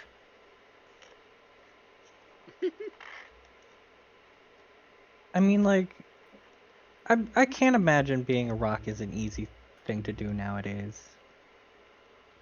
No, not a rock, R-O-C-K, a rock, R-O-C. Oh, the giant ass bird? Yes. All right, I'm back. Oh, okay. You're You are. speaking with a giant bird, a rock. I thought it was a And as you Galataire. speak I'm to it, not because gonna I'm lie. assuming you have speak with animals, Yeah. greetings, child. It is a mother rock. Hello. You are much bigger than most birds I have seen. Well, yes, for I am a rock, and you are but a small goblin. But you're a bird. Not all birds are the same size. But you just said you were a rock. That is what you can see that there is visible like confusion as to like what's not to get. That's just what my species' name is. Dude looks very confused. They pick you up in their giant talon, just being very Oh. careful not to pinch you. You are a confusing little individual to not understand that it's just a name. I am not actually a rock. Ah, that makes more sense. R-O-C, like they have to spell it out for you. R-O-C, not R-O-C-K. It's very confusing. Well, I didn't come up with it. You're journalists, or I should say, the bestiaries from outside of this place have come up with a name. Why does it matter if they named you? You They should just have your shrug. own name.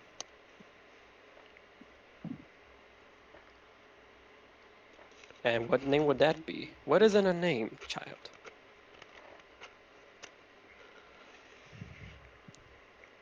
Wait, are they asking what is a name? Basically. I mean, they I don't have a mean, name. a name is one that is important. For instance, my name is Shrew, and it was given to me because I am the smallest of my family. That checks out. Yeah, but you're much bigger than I am, so everybody's smaller than you.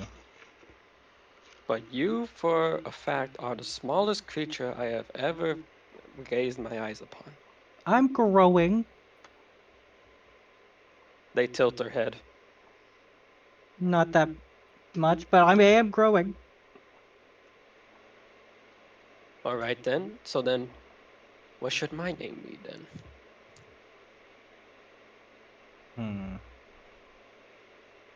What are the colors of this rock? Rocks are usually blue with some red in the face. Hmm. Ooh, cold.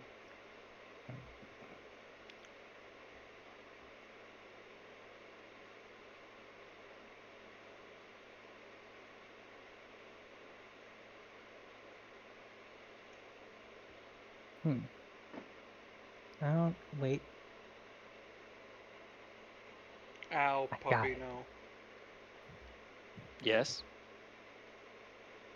Your name is Avery. Oh, these aren't what I thought they were. Avery. And why Avery? I don't know. Sounds like a cool name. And you're pretty cool.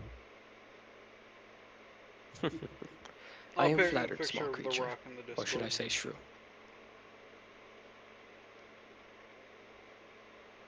For everybody.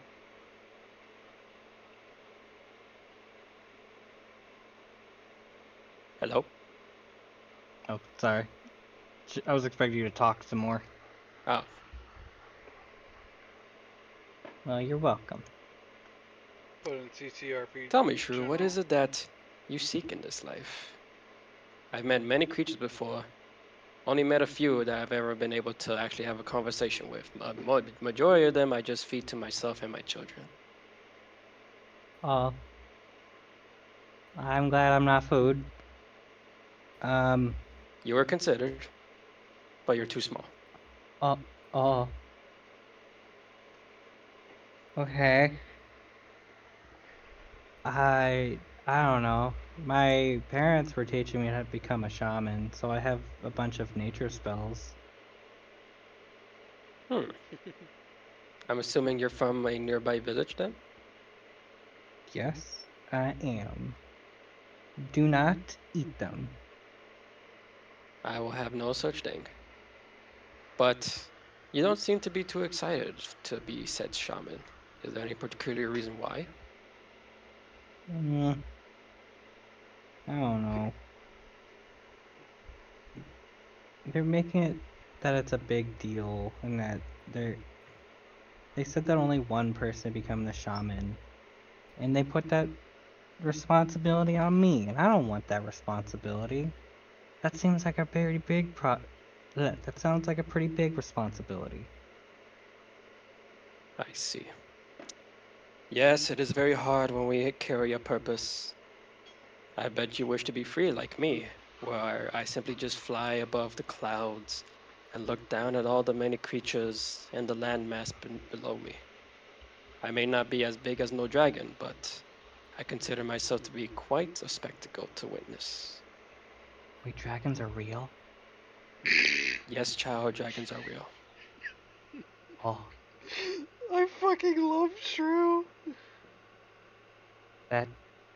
Oh, Did Shrew just sponge gar? no.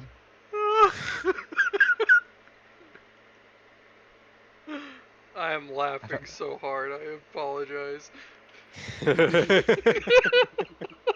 Welcome to Shrew. She is a I just dumbass. had to say I fucking love Shrew because I literally as soon as you said, "Oh fuck, dragons are real," I just started busting out laughing. I've always heard they're really mean, and they burn down places. All right, I'm gonna go back to mute. I apologize. You're good. Oh. Well, I never met a dragon.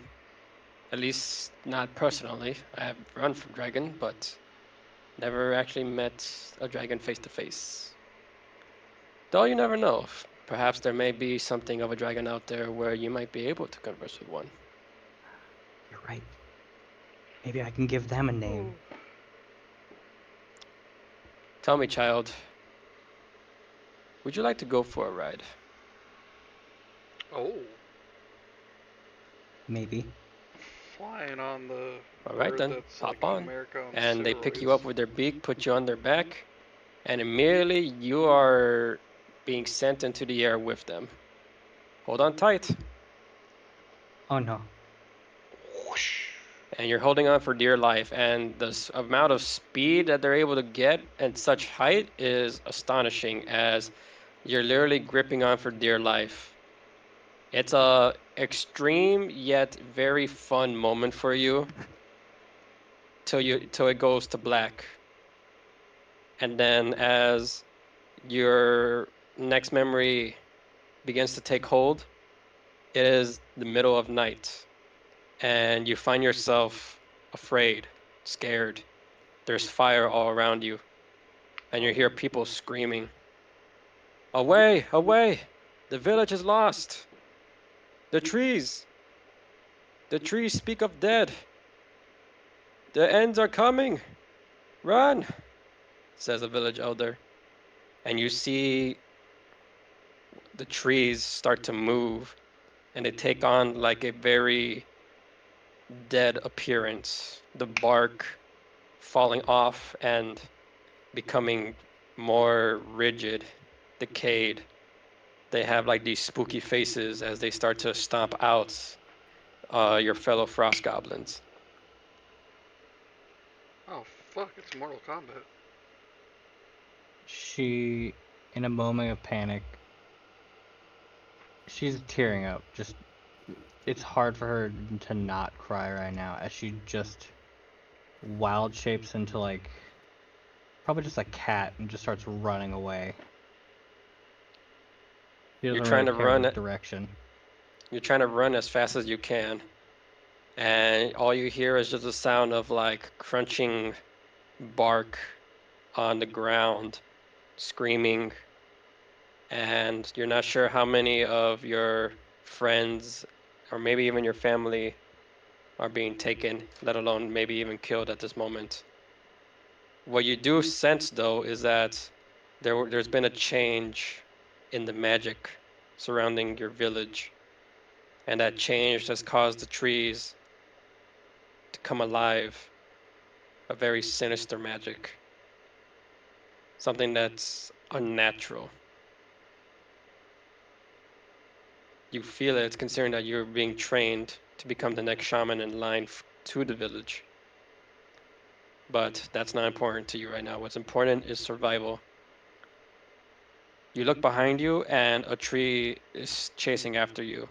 It notices you as it stares down at you with its dark green eyes and its hollow face.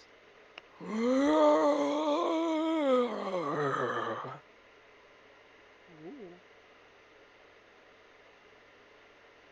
She's gonna keep running. I would just keep You running. keep running, and eventually you find yourself on a cliff. And eventually you find yourself stuck because below is like miles down into the next forest. You know for a fact that you're not going to be able to make that jump. But the tree is starting to get closer and closer as you're starting to back up towards the edge. And before you could even have a chance to react, you feel a gust of wind towards your right. And then swooping down is a smaller, large bird as it picks you up in its talons. And you start to fly through the night sky. And in the distance, you see where your village was once as it burns to the ground. Fuck. Oh, there goes Neko.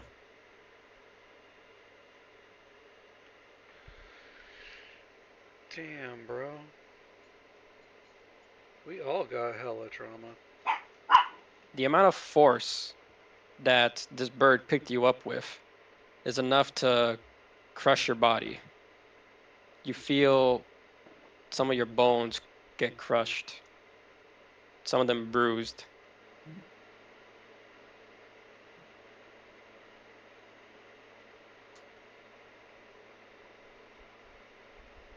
I'm going to imagine I'm no longer a cat at that point. Yep, you fall unconscious again. Until eventually you feel yourself start to fall. And you're falling, and you see below you is a town. And you keep on falling and falling. You screaming? Probably not. Well, you're Might have- technically awake. Yeah. But eventually you survive because you land in a hay bale.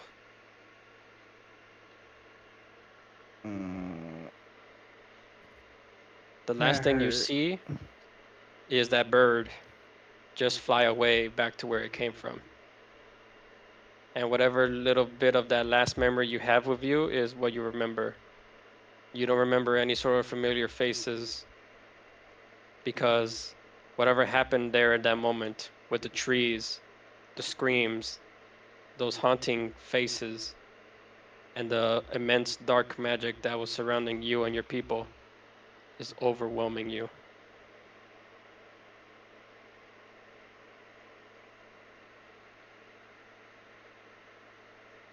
Just passes out in the hay bales.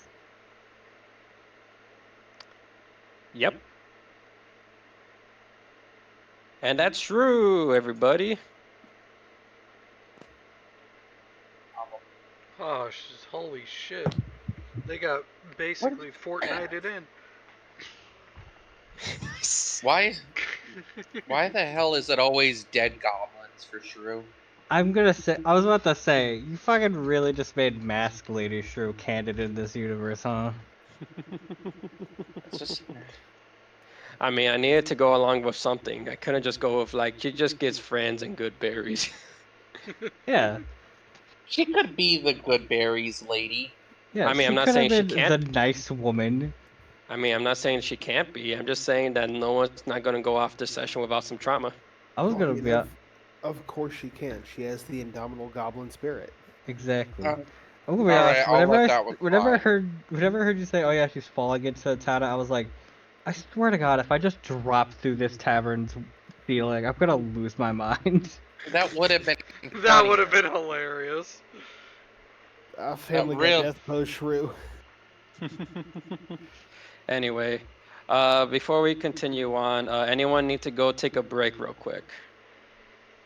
I mean, I can get up and stretch and throw some stuff away, but I'm alright to continue. Yeah, let's give a tenner here. Okay then. So that's one for 10 minutes. Cuddles, I'm alive. you don't need to eat. I'm eating right now because I didn't eat dinner. Okay. Oh, sorry, I was coughing. All right. All right. We'll give 10 minutes. We'll give a 10-minute break. We'll be back here in 9:53. Okay. 7:55. What All fucking right, time I'm is gonna it for throw you? some stuff away. The right time. Unfortunately, you live in one of the disgusting time zones where time isn't correct. Shut the fuck up, California. I'm not in That's- California. That's Excuse crazy. you, huh? I'm Hey, also in that remember- same time zone. Remember, anytime Flunky starts his contrarian shit, just post that thing of the literal coolest thing ever, and the guy with the thinking cap saying, "This fucking sucks." Actually, that's one. Where are you That's at funky. then? I don't need to talk. I won't listen to a bunch of East Coast motherfuckers. We're not East All of the Coast. best- All of the best people from the East Coast left to the West. I'm gonna send you a I'm thinking not- cap. I'm in the time zone he's talking about. There is no coast. It is all land, my guy. Don't Yeah, it listen is. to him. Buddy, I'm in the desert. It's rough out here. I got to 110 I'm in rolling today. plains of fucking nothing. You know what I see for miles? Grass, corn, and more fucking corn. Okay, we're not in the same time zone because I have mountains and they're very pretty. You actually have scenery. Fuck you. Don't Benny, if your backstory is done, just send it to me in DMs. Oh shit! Yeah, I mean, my tower got the knocked East over. the East Coast has scenery too. It's just meth heads. I'm not East Coast though. I'm not saying that about you. It's okay. Mr. fucking You're implying contrarian. it. Everything that Flunky does is normal. Everything else is cringe to him. Have you tried not being cringe? Have you tried others' perspectives? Have you tried giving them a good berry? Have you tried? God. Aren't your good berries just cookies? Yeah. We don't need to talk about my good berries.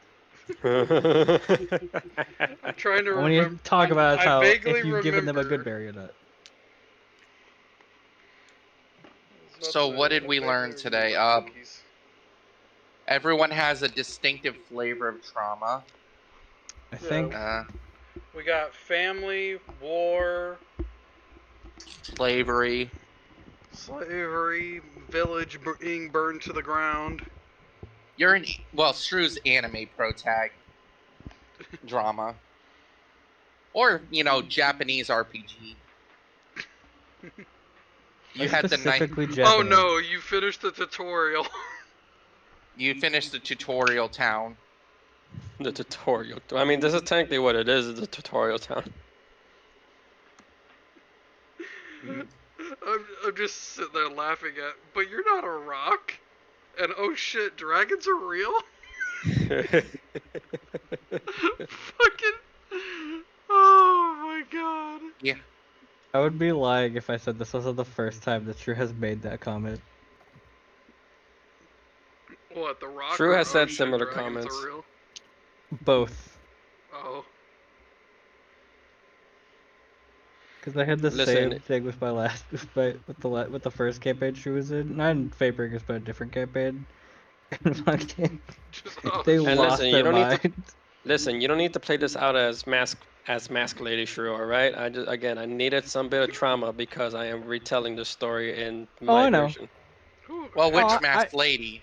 Oh no, I know. I was just like, man, there's a lot of correlations here to Mass Lady. This is really funny. Well, God yeah. damn it, I mean, there's a Weapon, lot of don't correlation. give them more ideas. Well, yeah, there's a lot of correlation to like the original story of ours. Just it's going to be retold. That's why it's called Fatebreakers Retold for us. I swear to God, if that motherfucking deer comes back, I'ma lose my shit.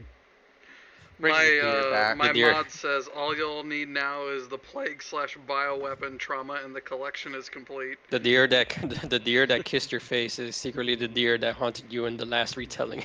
I will Oh, fucking no. lose my mind. And you Who know do you what's think- worse? Hmm. It's the deer from Adventure Time with the diddle hands. Oh no! Not deer with hands. Deer with hands. It's not as weird. Like, it's weird, yeah, sure, but like, it's not that bad. Shrew and Kurt masked lady is like. Okay, how about this? How crime. about let's put it into perspective as we're taking this break. What's worse, the deer from Adventure Time with the diddle hands, or the deer tour from regular show from that one episode? The deer tour? I don't remember the deer tour. And They that's were on probably a. saying something because I watched a lot of regular show. I'm not sure if you remember that episode. They were on a camping trip, and Mordecai was trying to once again swoon for Margaret, and they were collecting branches to make a fire. There's a deer that came up to Margaret. Margaret thought things were fine, and then the deer spoke, "Keep filthy hands off branches." And then it stood up, and it was like half deer head, Oh half god. human body. I think I remember that now. I semi-remember this. And he was friending all four of them, Rigby, Mordecai, Margaret, and Eileen, saying that like, I hate all you modern people and your modern technology. I'm gonna give you 10 seconds to run, and I'll promise you I'll use every part of your body after I'm done eating you. Oh my god, I remember Probably that one. Yeah, that's probably more terrifying. I just learned something. What you learned? I just learned you can create apple pie. without having to use an oven. I What? mean, yeah. Sounds It's like possible. blasphemy. Also, this It's entire blasphemy, time, I I tell want you you. to know, I've been YouTube. enjoying D&D with the added benefit of German Shepherd being afraid of fireworks. The best apple pie is made in a Dutch oven over a fire. Well, YouTube keeps That doesn't- recommending me that doesn't jailhouse include an style oven. food. 13. Like Oh, I I know know what you're now how to talking make a about. Takis. I know how to make a Takis brick now. A Taki's brick. brick? What? You were fucking. What the fuck? Are you learning from the freaking prison part of freaking? Yes, it's jailhouse TikTok? food. Well, no, don't get him wrong. I see those videos all the time. It's like, here's how to make Laffy Taffy out of coffee creamer and apple flavoring for your drink. Yeah. I'm not gonna lie, I kind of fuck with this shit. This is like, I here's see those shit. videos all the time. Here's okay, you put ramen and chips in a bag, and then you get it slightly wet and leave it in a towel, and then you put cheese sauce and a sliced up summer sausage on top of it and call it a burrito. Huh. I also learned how to make a survival lighter. They can make brownies in prison. I've seen it. Wow. Yeah. With Oreos. Yeah. What do you mean by survival lighter? Because there's so many ways you can do that. I personally, my easiest way is I carry a D-volt battery and some steel wool. Oh, yeah. Yeah. I've seen that survival trick. I also carry a bunch of dryer lint. I keep all of my dryer lint and save it in a bag, and I use it when I go camping. What the fuck picture is this? Okay, so we lost Shrew. I don't know how, but the fucking Shrew's avatar picture is Shrew inside a palm. Here's one of the shorts I got. Chicken calzone, jailhouse Oh, style. yeah, that's the dude who says, I'm gonna make this bulky. Yeah, I see him all the time, and all the comments are like, dude, you're not in prison anymore. You don't have to do this. And he's like, but Sorry, I want had to go. Yeah, but it's still, I still find it weirdly interesting to watch. Yeah, no, I love that dude's videos, and it's Oh, I like, see Shrew inside the palms. you can just Fucking get, Are you, that's are you gas back? station food. Are you back completely, by the way, Flunky? I've always been back. No, but are you done with your break? Oh yeah, of course. I mean, Okay. 5 minutes Uh, early. Okay. 'Cause Stag. I'm a good person. Stag. Stag. Merciless. What? You bitch. Hey, Are you hey, able to speak? bitch. Oh. No, they're Are you, not. are you able to speak, bitch? Bitch. Bitch. Never gonna stop loving you, B. I can't even get through that without fucking laughing. Hit him over there, bitch. There. You Let me can't see if love there's a headphone Stag. in my. Look at me. I'm Stag. I have a spouse. Ooh. Let me see if I have a headphone, like immediate future. Okay, fair enough. Anyway, let me just go ahead and read through this real quick. Look at me, I'm Flunky. I have a partner. Just some family concerns. Ah, okay. Cheesy Yeah, man, Weezy. she's in the other room watching 17 again. Oh god, that movie. Yeah, it's one of Matthew Perry's last performances besides several minor TV shows and appearing as a voice actor in Fallout New Vegas. Learn your fucking Matthew Perry lore. Shut the fuck up. Can I get can Carrie make me a cheesy man Weezy? No, Carrie should punch you in the mouth. Jesus. She's too nice for that. That's not true. Remember when she turned into an avatar of justice? Spoilers, you son of a bitch. I said when. That was an entirely different campaign, Home Slice. Shut the fuck up. Of justice. She also has, you know, she is like the penultimate short stack. Have no fear, for I am a deer. Now kiss Frog. Kiss him right now. No. No, I just love that fucking profile picture of frogs. It's so fucking good. The fucking pants is what's killing me, and the big ass eyes. I know you're looking at them frog nipples.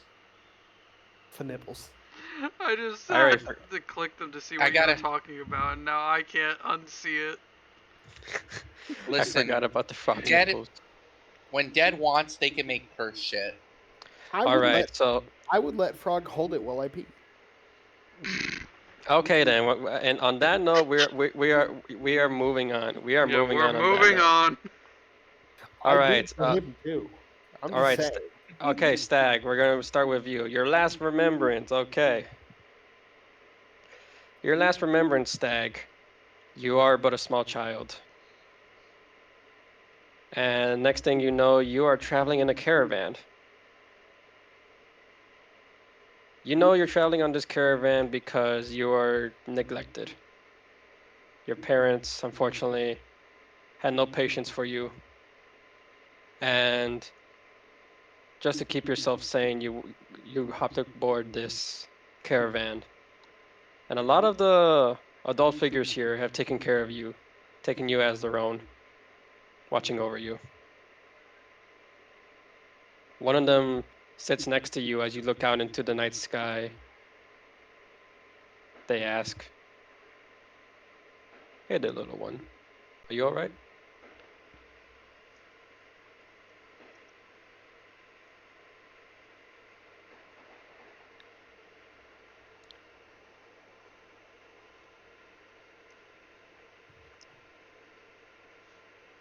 Kicking her hooves as she sits. I know. Click, clack.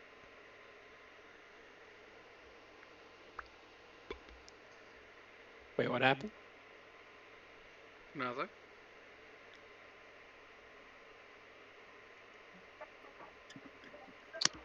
Yeah, so Penny actually doesn't seem super torn up about anything right now. She is small, unknowing, a little dumb. She's kicking her hooves. Turns around.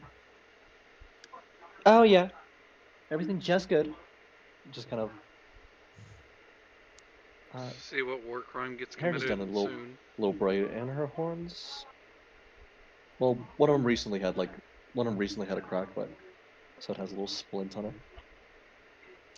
Make sure it fixes itself up. The adult looks at your cracked horn and asks you, "Are you sure you don't need any help in healing that?" Hmm? Oh no, I put a little wrappy thingy on it, and as long as I wait a little bit and don't do the same things I was doing before, it should be just fine. And she just kind of goes ahead and passes it super gently. Well, you are quite strong and willful for someone of your age. Tell me, what brings you on this caravan? Am I? Well, there's not many children that come here away from their homes just to travel. Well, I mean, Ma and Pa are the caravan. Perhaps, but you're almost not with them. Why is that? Mm, yeah, they're busy. Do you not feel to be by their side, or have you always just felt yourself to be a free spirit? Quick question: how the fuck old is Benny? Right here. I would say that you would at least be like maybe 7, 8 if you're talking about a child. Free spirit. Yeah. I mean, Mama says I'm a free spirit. Says that all the time.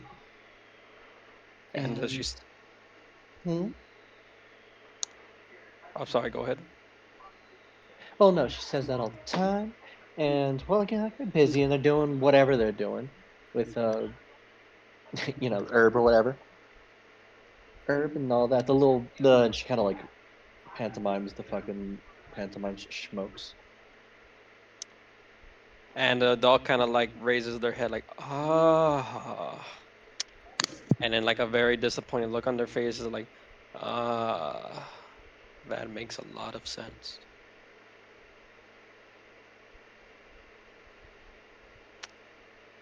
They rub your head. I am sorry, child. And what for? They think for a moment before answering, but they simply say, rather you find that for yourself when you grow older. For now, just keep that smile up and continue being the good child that you are. If not for them, then maybe for this old fool. He says, "You're Well, looking up at an older human gentleman. He's got a white beard, long white hair, and the one thing that sticks out about him is that he carries a very big sword. But he doesn't look like physically in description. He doesn't look like he's able to carry that sword. But hey, you never know. Oh shit, it's retired guts. For your shit ass life, my child." Pa's name is Mark. Heard Mama say it, and Mama's name is Francine. Ah, okay.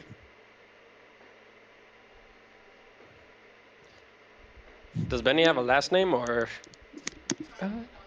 It's Myers. So Benny Myers, Mark Myers, and Francine Myers. Okay. I was gonna say All Hill. right. So that's your last remembrance with this caretaker of yours. That was the biggest parental figure that you had during your time in the caravan. Your memory fades as the next thing you know is that you're being taken by a bunch of raiders as the caravan is under attack.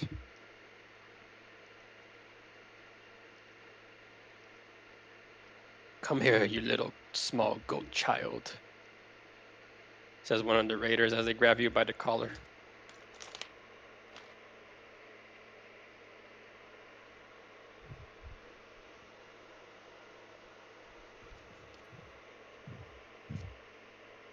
Small goat child. God damn it.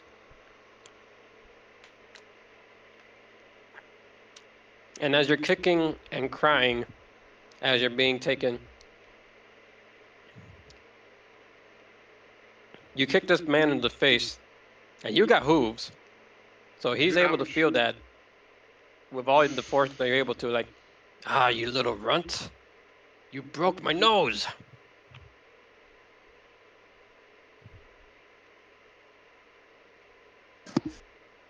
Yeah, Benny's just screaming. She doesn't give a fuck what the fuck he's saying. She's just screaming to let her go, and she's screaming for her parents. Honestly, her parents and just anyone that she knows, whose name she knows. Your parents are nowhere to be seen, but that one old man that was talking to you comes up from the fire of the caravan, and he says in a loud voice, unhand that child at once, he says as he takes a stance and he pulls out his great sword. For what seems like a feeble old man is actually a strong warrior. Put down the child, I said. What are you gonna do, old man? You could barely wave around that sword. I'll show you that this old man is able to do much more with his last dying breath. And you see the other raiders jump him, and he's trying to hold off his own. But the guy doesn't wait around for him to finish off his friends or to be killed. He just takes you away from the caravan as the old man tries his hardest to reach out to you. Child, no! And they hold him back. Yeah, Benny is sobbing and screaming and reaching out with everything she has, but she is.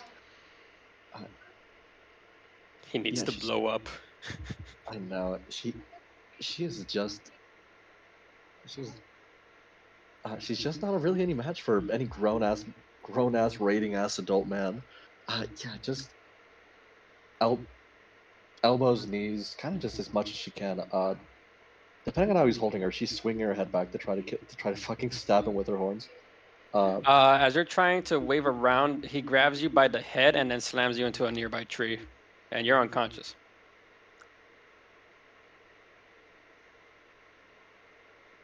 Next thing you know, your next memory is that you are thrown into a pit, and there are a bunch of spectators. You wake up, and it is just you. Hold on.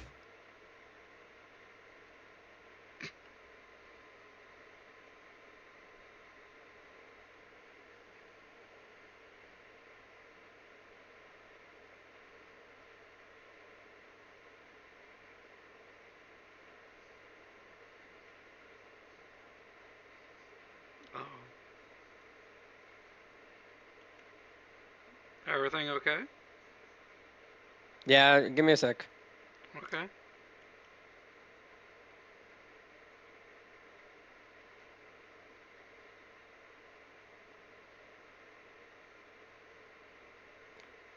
Sorry, my baby sister just came in just to say goodnight. Oh. Anyway, dumb gold child, Jesus. But you wake up with a splitting headache, and the next thing you know is that you're thrown into this pit, and you're surrounded by spectators as they announce, "We have a new combatant within our arena, and it'll be a fight to the death to see if they'll be able to survive what we have in store." And Benny, as you're picking yourself up, you see a tall man come up to you with an axe in hand, ready to strike you down.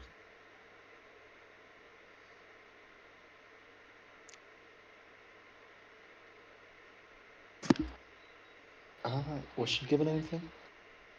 You're given, yes, you're given a simple club. Yeah. She's looking down. Uh, this shit, this shit isn't fucking fair. The fuck is a club supposed to do to a whole ass adult? A tall ass adult? What the fuck am I supposed? Uh, she's just kind of holding it she's holding it with both hands. Just trembling, kind of. Eyes twitching a little bit from. Oh my god. Eyes twitching a little bit, and oh my god, he has a fucking axe. He swings down the axe. You dodge nimbly. Yeah, just rolling to the fucking side. Honestly, her, she's the entire time she's screaming for them to stop. Your cries for mercy are unheard and ignored. They just want blood and they just want to be entertained.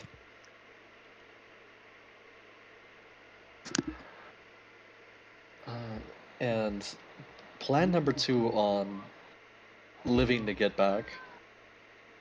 You know, she just thinks about how she's. It's called like she was holding something and she accidentally like hit a tree with her fist while she was holding something. So she's just trying to swing that club as much as she can to hit the knuckles of the guy of the hit the knuckles of the axe, of the knuckles of the hand holding the axe.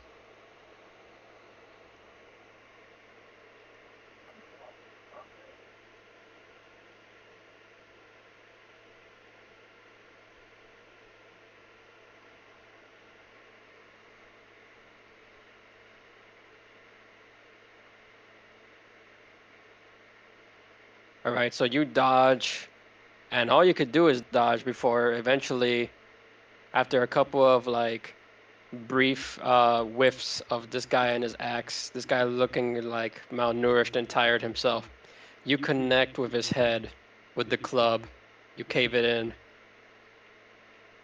and then you have no choice but to finish him off.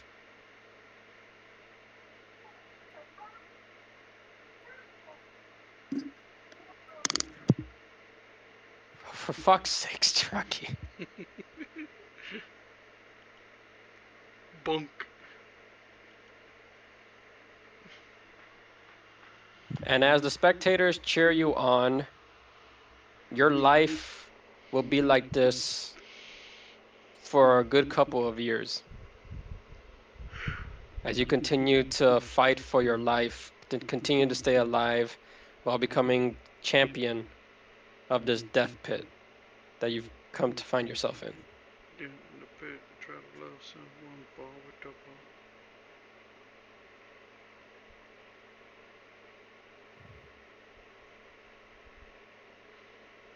They're typing currently. Just to let you know, chat.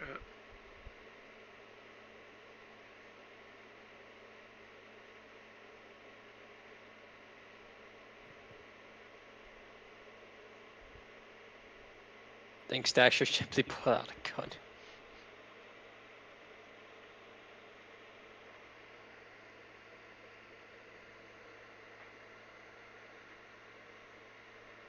She hates this so fucking much, but she has to stay alive to find everyone else.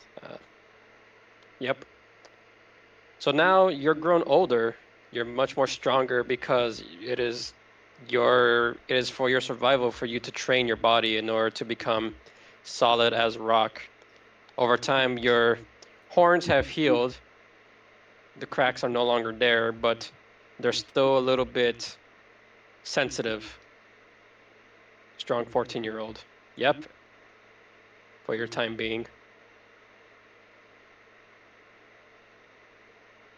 You come to understand that your captors are part of a cult, one that worships blood, death, and destruction, which is how you're able to basically give them what they want with each match that they throw you in.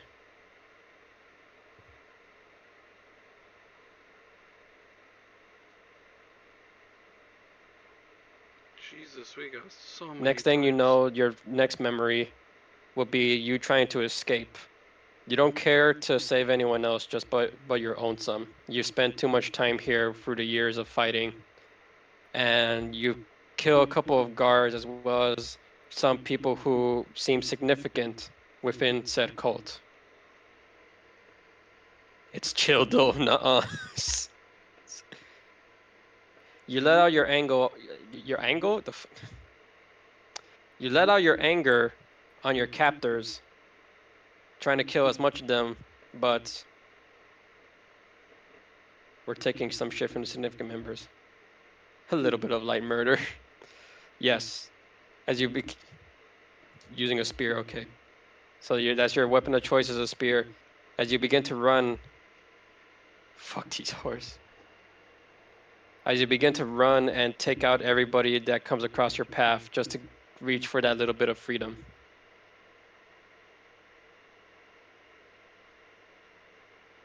Eventually, all that traumatic fights within the death pit leads you to finally bear witness to the outside world, to the blue sky and the bright, sunny, warm weather away from the darkness that you just experienced.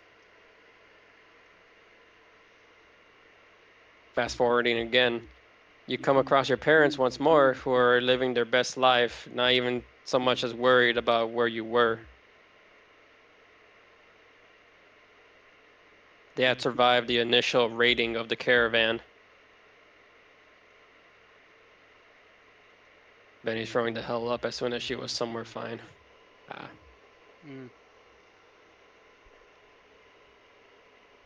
Mama and Pa.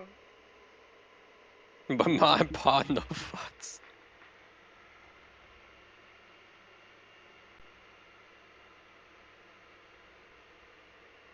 You confront your parents, and they seem to care very little for what has become of you. Looking at their daughter, who is now grown, strong, yet they see that you are in fact roughened up, traumatized from the experience that you just been through, and yet they give you no solace.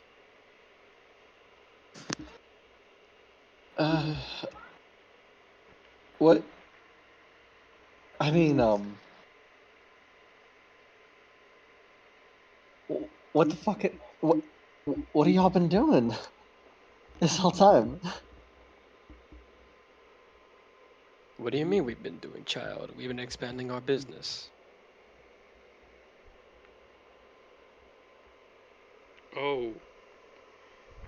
Oh no. You,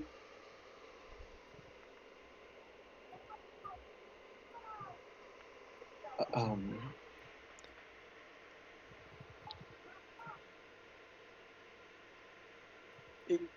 after I mean the folks got kidnapped. Did you?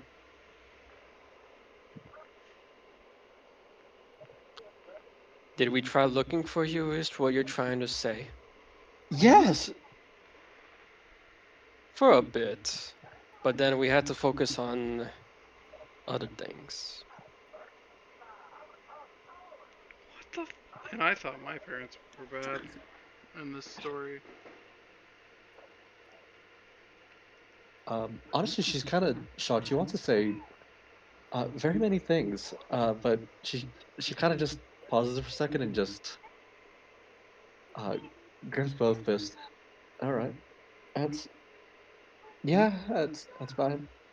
I mean, raider attacks happen all the time. People die, and it's you have to move on. But you all have a fine time. And she kind of just she just not she needs to be away. She just nods to them, and it kind of just without any decorum or anything like that. She's just sprinting away. She came here. If she found her way here on a horse, whether or not she found her way here on a horse, she's leaving on a horse. You leave on your horse. Uh, Crying. she's leaving on someone else's horse because we're not. It's fine. I don't know whose horse is this, but I need to get the fuck out of here. That's your last remembrance as you run away from the parents that have neglected you all your life, not having a care for you in the world. Your last remembrance, you don't really remember as to like if that was the only reason why they just didn't look for you was just for the business. If there was any other motive as to why they never cared to look for you. The last thing you remember is just their faces, just unemotional from having you back, as well as your captors from when you were killing majority of them. You didn't kill them all. There were still survivors, and some of them left over. Your only concern at the time was just to survive. And that's how we lead to now, where there is Benny working in the Bull's Horn Tavern, now a grown woman. You still train every day, because from that experience you learn to never leave yourself opened. You must always prepare for the cruelty of the world. Groman. You must prepare for the cruelty of the world no matter what, and protect the things that matter to you. You came across the Bullhorn Tavern, uh, Boventorm and Carrie, as they took you in, took care of you. Hell, even bathed you and make sure to keep you comfortable so that way you can forget about what it was that affected you from your past life. And within due time, you grew up and became part of the family. You are a maid, 18-year-old sobbing in the bath barrel. Yep, trauma soup be busting. Trauma soup. As we cut to now, as ink is being tended to by Tavrim and Carrie, I'd like to as kiss well this. as Beveragey. And then Beveragey. Benny, as you're asleep. Bravigi. Bravigi. I'm sorry, Beveragey. That's a good one. Bree, we're gonna call you. I will come up with a short name for that. It's too much. Bravigi. I won't. Also, I wanted to cast the spell. You'll cast a spell in a second. Bravigi. Okay. As Bree. Benny, you're currently sleeping upstairs. Like I said, you've never. Are we in modern day now? Yes. This was all just remembrance. This is leading up to where you guys are now. Mhm. I'm gonna modern your day. Oh no. Froze a burger. Goes- Crawl. 36. She's 36. I mean, yeah, it makes sense, especially since she was technically a child deaf fighter, and then ran away. You were raised during your teens and your early adulthood by Carrie and the rest of the Boventor Tavern. I mean, it makes sense. To be fair, grown goat woman, a grown goatman, old bitch. Hey, she's not that old. Don't fucking insult her like that, bitch. Whoa. Post Gomen, Benny sorry, art. Japanese. Nah, you Post good. Benny art right now. Gomen, all right, I'm getting distracted. Max is 35. Benny is the oldest in the party. Yep. Probably. I would say, okay, so Benny, you are sleeping upstairs. You have not come down for the day, but you do hear Carrie call out to you. Oh, Benny, Benny, time, Yeah. time. Just kind of. It's really muffled. Her voice is coming from underneath the bed. It's time to get up, dear. I have some people here who I would like for you to attend, and then I need to send you out to someplace.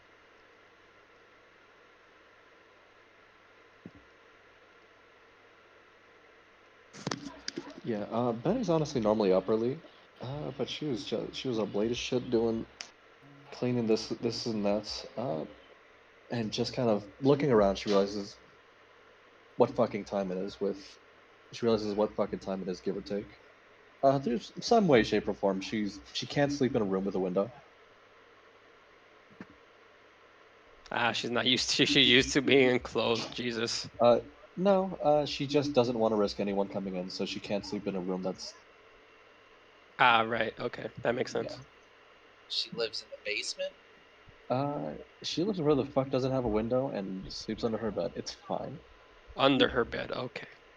Under the bed. Harry Potter ass room. Honestly, look, she tries to make her room look as unlived in as possible. So if anyone busts in, they would they might assume that it's just not occupied and move on. Gotcha. It's fine. Anyways, yeah, Goat's quick to get up and get ready for Jason Bourne. various So as you reasons and going down. so as you get dressed and you put on your maid outfit, you walk down and whatchamacallit, Carrie is right there to greet you. She gives you a big morning hug. Hello, dear. Are you all right? Yeah, I'm fine as ever, hon. And just kind of leaning down because she's a short ass bitch. Yep. But do you hug her back? Absolutely. Yeah, Gotcha. she loves this small bitch. Gotcha.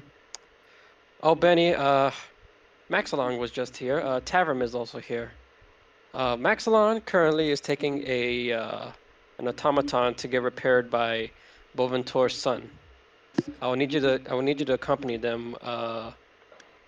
They're already heading on over their way right now, but I need you to accompany them in a bit. I need you to help me with these lotto right here. As she points over to you for getting currently warmed up by the fire is ink And and Bravi. Bravi. Masked whore at fire. is ink and Bravigi. I was gonna ask DM, is my robe down since it's been fucked up? Is your rogue down? Robe, Are you like the dicked out thing. right now? No. I meant like off of my head. Oh, The one on my that's not what shoulders. I thought you meant. Is your I know. what? Dungeon Master, are we butt naked it? No, No, this. you're not butt naked, but I will need you Dungeon to help. Master, are we dick out? For I know. fuck's sakes. No. Gotta answer. Commando true if it. For fuck's sakes. God damn Anyway, it. Bravik, Carrie looks over to you. I need you to give Bravigi him right there, the tall goblin, some new clothes, if you can, from the laundry, and I will need you to also give new clothes to Ink, since they're well, How Raviga's do you clothes are wait? completely. Did I already give my name to them? You did. All right, I forgot myself. Bravigi's clothes are tattered, and Ink's clothes are currently wet. So I will need you to get them clothes and just make sure that they finish their meal. Oh, I move to say that we can only say Bervigi like a Jawa would say it. Bervigi. I'm about to say Bravigi. I'm just saying that because it's funny. yeah. I mean, I can do that just fine. And she kind of Fucking takes. a hobgoblin in denial. I'm not a hobgoblin. I'm just an abnormally tall goblin. I'm not a hobgoblin. Yeah, how tall? How tall are these Yeah, hoes? He's you're 4'2". reinforcing my point, and you're reinforcing my point. Just an abnormally tall goblin. I'm not a Yeah. hobgoblin at all. He's 4'2". Yeah, he's 4'2". That's too short for a hobgoblin. Look at him. That's too short for a hobgoblin, and that's really tall for a regular ass goblin. I guess. I don't know. She's just making a mental assumption that he's some sort of fucking half breed. Uh, Clothes. It's yeah. I can go ahead and get that. I'll get them a towel. Are they? Was it raining outside or some shit? No, I swam here. Fuck. they both swam here, says Tavram. Also, hello Benny, says Tavram, waves a hand. We're like 4 hours from the ocean. Why are they still wet? Yeah. Hey, Tavram. Swam. But you know what? Sure. I will be back. And she kind of nods. One of her braids is still only half done, and she's just Uh, gonna continue with that. And she's gonna move to the back to get one towel for each of them, and then just whatever the most basic shit she could find, whatever basic shit they might have here. got you. Uh, as soon as she swings back, hey, hun, do they have a room? No, they don't have a room yet. Would you two like Uh, to stay here? I mean, it looks like you don't really have a place to go in your current conditions. I, if you're offering me to stay, I wouldn't turn it down. I don't. He kind of looks around his tattered robes. I don't have much in way of payment. Well, you know what? I'll consider the first night for free, and we could talk about payment later. You look like you need the help as of now. That's mighty kind of you. What the fuck is that name spelling? Cuddle. I do want to say that Max did like Yes. tell Carrie to put him up in a room, and that he'd take care of it. Gotcha. Cuddles, what spell are you casting? Because right now, Carrie's asking if you want to stay in the tavern. I was casting detect, Whose thoughts are you detecting? just using surface thoughts of everyone around. Oh! Carrie. Oh! Cuddle, you will immediately hear inside your head, please don't try to read my thoughts. Literally recoil so much the mask drops off their head. I know. It's a fucking scene in The Simpsons since Bart has fucking I know you can read telepathy my and everything. thoughts, boy. Meow meow meow meow meow I was meow. about to say, you know what Verdans have, don't you? Oh, so you're Verdant? I thought you were just a fucking weird hobgoblin. No, in character, I don't know what I am. In character, he Alright. doesn't know what he is, but in like whatchamacallit, mechanically, he's a Verdan. Alright, well, that recoils them and the mask falls off, so you see now Goth Ho's face is fully revealed. Sorry, a headache. Yes, sure, I'm tired out. All right then. Well, it'll be the same for you. We'll talk about payment later. And as for the tech thoughts, Carrie's thoughts are, oh boy, I need to take care of these poor lot. Gotta do a lot of stuff to make sure they're comfortable. Tavrim's basic thought is, I hope Max is all right. It's been a while since we've spoken to Boventor's son. And then Benny's thoughts are, bunch of Gonna- weirdos. That would be Benny's thoughts, just a bunch of weirdos. No, Benny's thought immediately kill this person. Damn, that ass don't quit. No, Benny's surface thoughts are just. Oh, well. I love first of how all, she's wondering. everybody fucking Thank you. can't spell my No, thing. she's just wondering where the fuck have they been swimming, and when the fuck is the last time they were swimming? It's fine. We'll get him some shit. We'll get him. Well, Max found himself something to pay for here for these folks. If they want to get dressed, they should probably go do it in the room. Oh my god, I Gotcha. gotta go get fucking. Yeah, just going on about like the what to do's for now. Yeah. And So your thought is not, damn, that ass just don't quit. No, at least just somebody in the tavern's thoughts fucking rolling in the ink's head like that. Oh, okay. I'm very sass. Thank you, Max. All What do right. you So as think? you come back with the clothes, Carrie is gonna take them, and she's gonna say, "All right, Ink, Brevigi, please come with me, and I'll show you to your rooms, and you could go ahead and get dressed. Tavern, can you take those bowls over to the kitchen, please? And Benny." Yep, it's just kind of just holding the fresher clothes and towel still. What's up? Max, well, like I said, Maxilon was just here. He shouldn't be that far from Boventor's Oh. son's shop if you would like to catch up with him. Oh, right. Sorry, y'all had me doing. It just kind of like holds up the things. Here you can go. Well, in that case, then you can go and get in the room if somebody wants to get a bath started because they look filthy and just kind of. She's just gonna like kneel down and she's gonna kneel down and just give Carrie this pile that's kind of just too big for Carrie, but it's fine. Ink staring at the wreck Benny has, one part hot, one part boob jealousy. Killing you. The jealousy, since they're changed, like, is very stupid. They got small tit energy. You could just make it bigger. Honestly, no, fucking Ink, fucking Cuddle's right. Sometimes you have the energy. Like somebody could be like 6'1", but they feel like they're 5'2". Look at them. Anyways. Anyway, as you're kind of like going over the things like and spitting it out like from your thoughts to literally just saying them, Carrie's just gonna reach for your head as a like, dear, relax, I'm here, I'll take care of it. Yeah, I know you will, hon. And a fucking obtain pile of clothes obtain pile that is too large for you. Benny just keeps a short sword kind of hung by what's called hung on a bit of the backside of the like hung on a sheath and little like what the fuck do you call it? Like it's hung on a belted sheath that's behind the Yeah, I counter. got you. Yeah, I know what you're trying to say. Okay, yeah, she's just gonna like swing by and grab that because she just doesn't leave without a weapon. Makes sense. Regardless of the situation, it's fine. Grabbing that. Like, all right, well, an automaton. Yeah, I'll be back then. I'll go see what that's about then.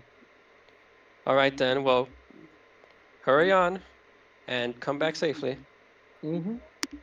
Now Just then. wave behind her back. She leaves. Mm-hmm. Now then, Brevigi, Ink, come over to me to the baths, and I will go ahead and run some hot water for you. Okie dokie. He's not in a position to question anything right now. Yeah, this new place has just it's weird, and everyone has bigger tits. Ink's Even just like, Mac. ew, positivity. Wait, do you say that out loud? No, but they're Okay. thinking it. All right, we now return to Max and Beakers. Maxilon! Maxilon! Hello, what's up? You come across in front of, I need to come up with he had a name in the original fucking Fatebreakers. I already forgot it, though. Biggest. No, that's not it. We renamed Biggest to Tavrum, but we're Biggest talking is about we're talking Bolventor's about son, Boventor's femboy son. that Oh, fucking wait, twink. what? Yeah, we're talking about the freaking femboy Minotaur that ran the airship. Remember? Yeah, we renamed Biggest to Tavrum. That's who Tavrum is. Tavrum is biggest. Just Max or Flunky asked me earlier if he was able to rename him since that's basically his character. And I'm like, yeah, you can rename him. The Goliath motherfucker. He's a half giant now. He's not a Goliath. Yes, Isn't the Minotaur twink, who was the airship captain, was in fact Bolventor's son, and I also forgot his name. It was something Twinkie, and we only mentioned it twice because he didn't end up being like a major character. Mm-hmm. he was like the engineer? Yep. Well, guess what? We get to name her now. Name Cap. Give me a name. What are you eating? Craisins. You ass. You rube. You absolute goat. Anyway, give me a name. Grayson's the Minotaur. No, Caldo. fuck off. Caldo. Caldo? I am not going with Caldo. All right, well. How about Remus? I No. don't even know what the hell That's a wolf is name. going on. That's bad. Okay, fine. What's a sufficiently femboy name? You know what? No, I don't know. My brain just went to Carl. Just call him Carl. You know what? No, I got it. Okay, thank God. I got it. Coral. So, you come across Boventor's son's shop. You see the image of a bull hammering away on an anvil. Very simple title for the shop, the Iron Bull. Horns up. Mm-hmm. Horns up. And Beakers looks up at you and goes like, "Is this where I'm gonna get repaired?" Oh well. God's willing, yes. The master of the shop is quite adept, more so than I. So should be able to get adequate repairs. Well, I am glad because my metal is so rusted. I would really like a good polish, and I would really like for all this fluid to stop leaking out of my head. As would everybody else. I mean this in the nicest way possible, but it is mildly disturbing. Yes, and I'm slowly starting to lose function with how much is dripping out. You could I tell that when you were on your way over here, you had a lot of eyes by just the amount of liquid leaving his head. Lovely. And actually, before you could even like knock or open the door, you hear like some loud stomps. Not really stomps, but more like someone's running toward your direction from behind you. Oh, Benny! Oh, we got some fucking clopping? Clopping, clop, clop, clop, clop. She clipped cloppities over, I guess. Shut the fuck up. I will make you whiz save. I have advantage on him. Go ahead. Oh my god. Oh, Miss Benrith, what are you doing here? Hey, Tavrum carry. Well, pretty much everyone just told me to come accompany y'all for some reason, so here I am. Just kind of bit of a shrug as she comes to a slow.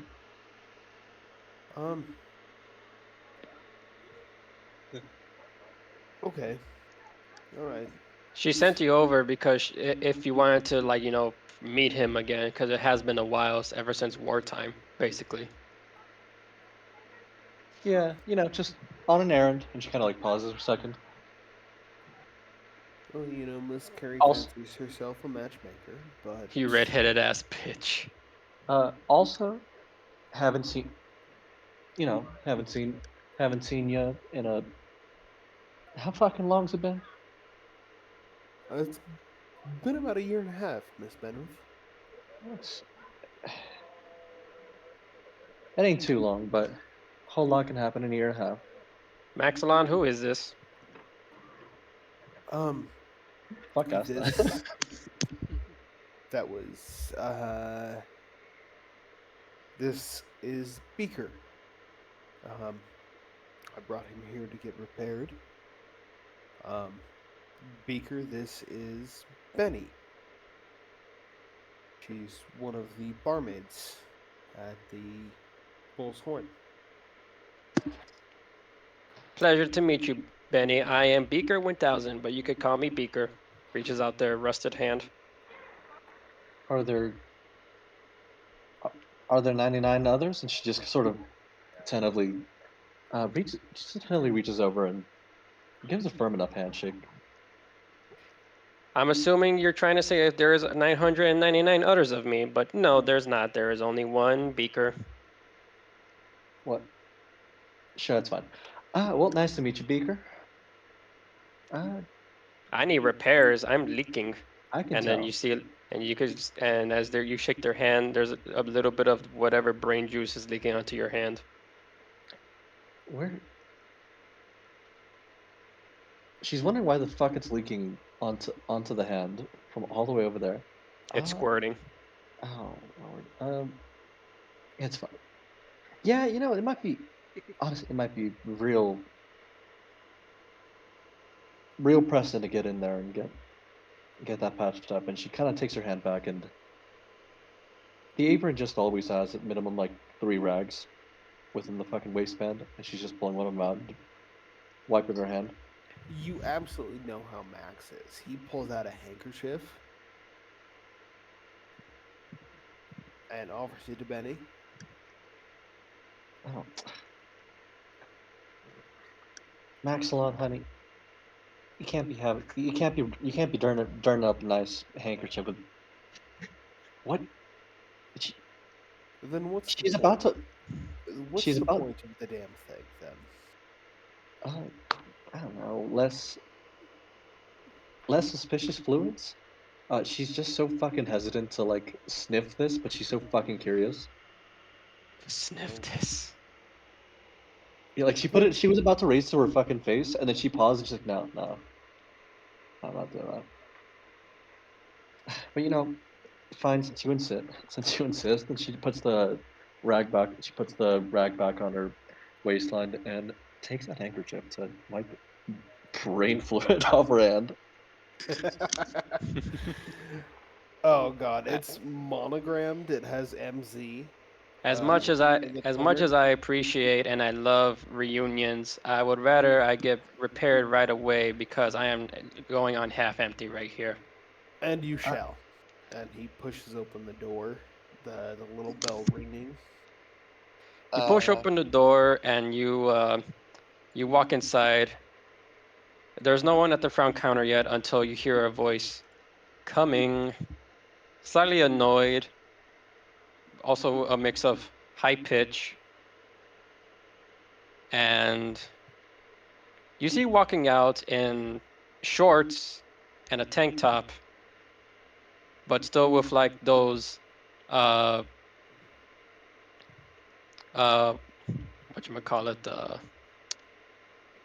what's that one, with welding goggles on and a couple of oil and debris on their fur. You see walking out Calum, Boventor's son. Is that with a C or a T? Is it Calum or Talum? Like that. I'll switch over quick. Caelum. Calum, got it. Calum has very short but like short but big hair. Like it's thick basically. and he's got nubby horns, not like his dad that has like his very big and pointed horns. Ah, Caleb. Always good to see you. Steps out in front of you, but then upon looking at you, they cross and Maxilon. It has been a while. Not It too certainly excited. has. They're not too excited to see you. Are Tell you me. are you still upset about the last little mishap? I swear it would have worked. My Oh, father really? was. I It mean, was. I swear it was correct. it's not like my father questioned me for who knows how goddamn long.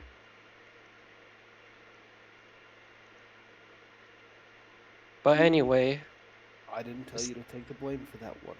You could have passed it on to me. I would have taken it easily enough. uh-huh. But bygones be bygones. Caleb, Sure. I need your help. Oh, and what would that would be? Well, as you can see, I have a broken automaton. Greetings, I am Beaker 1000 and I am in need of polishing and a new glass dome. I managed to do some minor repairs, but the rest is beyond my skill, so I thought of the most adept person I could find, and that was you. He raises his eyebrow, leans over, and looks towards, noticing Benny. Ah, Miss Myers. It's good to see you again. Don't.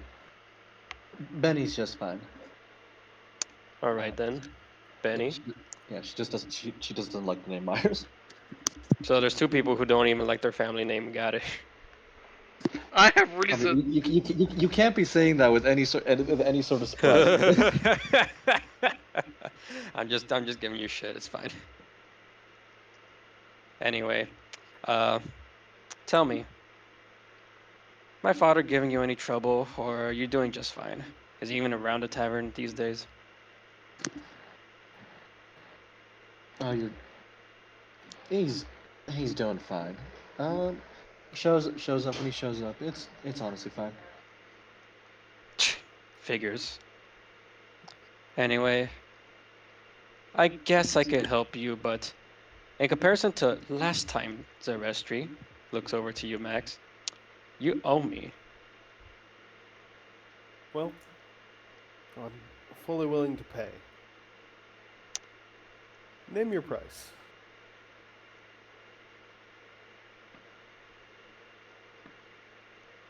He thinks in his head for a moment, and I'll think about it in a bit, but I will take some gold payment for this repair. But it's a good thing that you brought along Benny, because I am also in need of your two's help if you could come to the back with me. What the? Oh, just kind of honestly confused at that. Uh, sure, I That's suppose. Now Max just kind of thinks to himself, it's just one thing after another today. I just wanted to sit down and have a drink. But he will follow Caleb into the back. So Kalen takes you to the back, and you notice who is sitting on his work table is a frost goblin.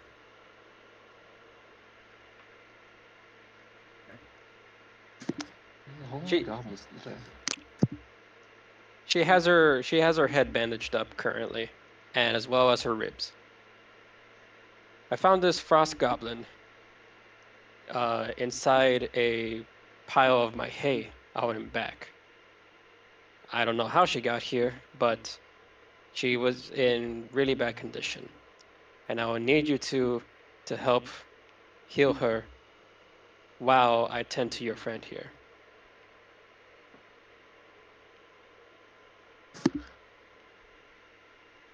Uh, just how long ago you find her? I would say maybe about been about a day, I think. Yeah, about a day. She has not woken up since then.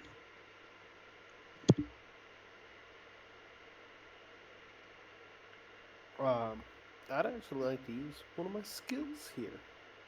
What would you like to use? Oh, great. I don't. Oh, great me! I speak Goblin. I just want to Goblin. talk to her.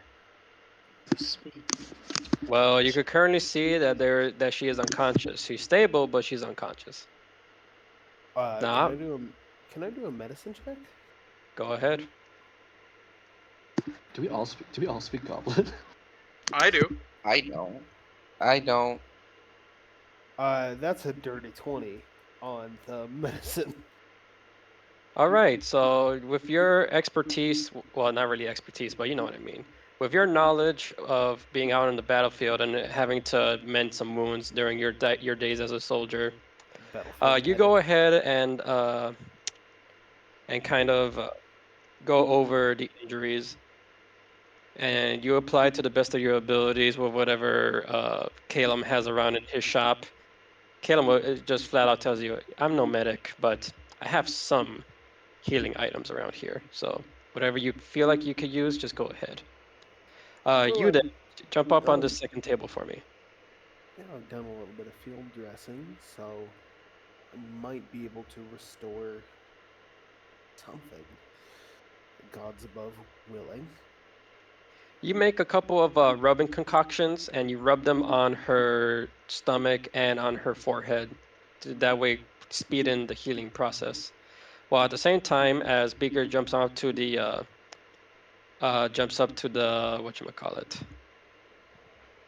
to the table, you see probably what's going to be the most disgusting thing you've seen all day, where Caleb's going to take a syringe, a really big one, pierce it through one of the openings in his cranium, and slowly start to suck out what little bit of fluid he has left.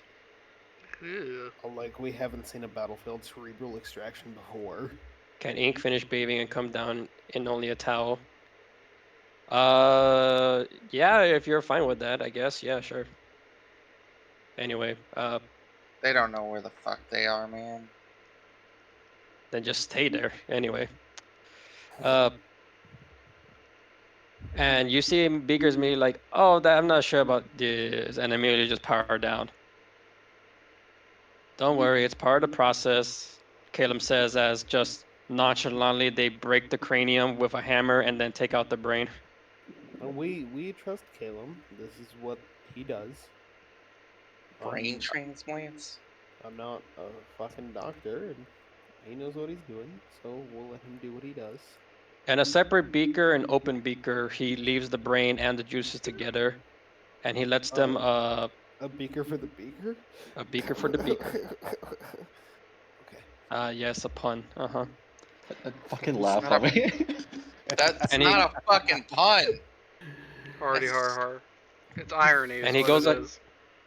and he goes ahead and starts polishing off all the rust, making sure that all his components are working fine, giving them some good repairs, doing some welding, connecting some wires, making sure that everything is flexible, is able to move, nothing is too stiff. And he goes ahead and makes a new cranium for him, in which he fills up during the same amount of time that you go ahead and heal up the goblin. Fills up Beaker, and Beaker now has a new cranium. And Beaker looks like a new automaton, nice and clean. And you were able to notice from the corner of your eyes, both you and Benny, the kind of like little exercises he had Beaker do when powered down, just to make sure that everything was able to move and bend. Until finally Okay. Beakers wakes up. Ah, am I alive? You are fine. I'm alive. I'm alive. Oh no. Johnny Five is alive. Is alive.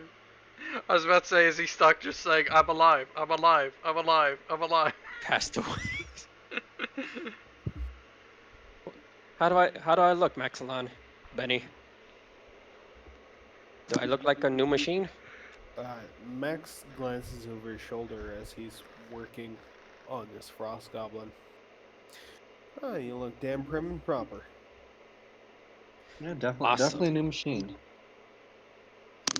And I'm no longer leaking, and I feel nice and shiny. This is great. That's good for everybody.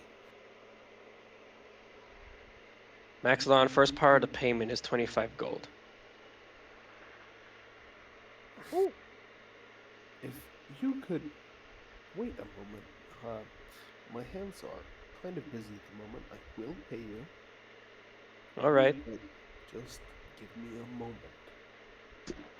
Eventually, after a bit of more medicine work, the goblin slowly starts to open her eyes. Where am I? And Max, in Goblin, will say, you were in the town of Rockfell, in Lytera. Lytera? Huh. And who are you? Maxilon de Cala Barcelona Silvestre. Oh my god! Wow, Every time with that. Every time. Wow, with that that's a fucking long name. It certainly is. I did not choose it, but it is what I was given. Couldn't Does they the name goblin you? speak Goblin, Jiraki? Does the goblin speak Goblin? Hey, last time that I spoke to them in Goblin in the last campaign, they didn't actually speak Goblin. And Maybe it was they just didn't fucking want to. funny. Maybe they just didn't want to talk to you. I was gonna Fair. say, they look at you and they just go like, why couldn't they name you something simpler, like just long name? It's a tradition. Do you remember where you came from? Calum says you fell into his shop. I come from a village. I don't really remember much. A village where? We can try to get you back to your home. They're struggling trying to remember. It hurts to think back. It's all right. If you wish, you can accompany me and Benrith here back to our inn, and we can put you up in a room until you remember, and we can get you back home or whatever you wish. Okay. Is there something shorter that I could call you besides Maxilon? Something Barcelona Zarestri? Serestri. Yes. Just Max is fine for now. Okay. I'm Shrew.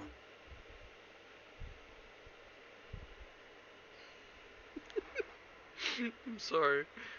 Well, that's quite a name. I was the smallest of my siblings. Well, that honestly makes sense, and I'm quite big. That's why I have such a long name. No, I don't think that's why you have a long name. Well, if you're small and you have a short name, doesn't it make sense that I'm big and I have a long name? Maybe. I don't know. Well, let's They get sit they sit up and they go ahead and take off the rag around their head. You see that the little bit of rubbing compound you made for them definitely healed up their wounds. They still struggle to kind of like have a steady breath though, but they'll get there in time. Cast reduce on a max.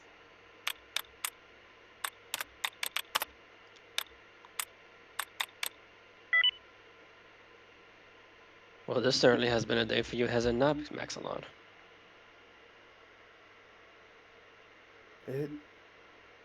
Seems to be. Hmm. But that is, I honestly don't mind. It is my duties, you know? Mm-hmm. Just make sure that those duties don't eat up your entire life, you know? Yeah. And he'll place the 25 gold on the counter plus another 5. What's the extra for? Because I can. Caleb. Oh. Oh, All right. Well, you don't because have to you be. did. Well, you don't It's have to be not. so charitable. It's not charity. You saved 2 lives today, and I think that's worth more than whatever your minimum payment is. I mean, I'm just doing a good deed, is all. Don't really get many visitors to my shop, let alone you've ever passed by as much anymore. Not since you banned me, but Not really banned you. I just told you to just not show your face here as often until I'm kind of over it. Which I want to say, as of right now, I'm about 80% over it. well, 80% is 80%, and I'll respect it until it's 100%. I'm sorry to have intruded on you, but I did need the automaton fixed, and I have to thank you for doing that and taking care of this goblin. Uh, Kilum, if you ever need anything, feel free to call on me. I will do whatever's in my power to help you. I will have to think on that, considering the last time you tried to help me with my father.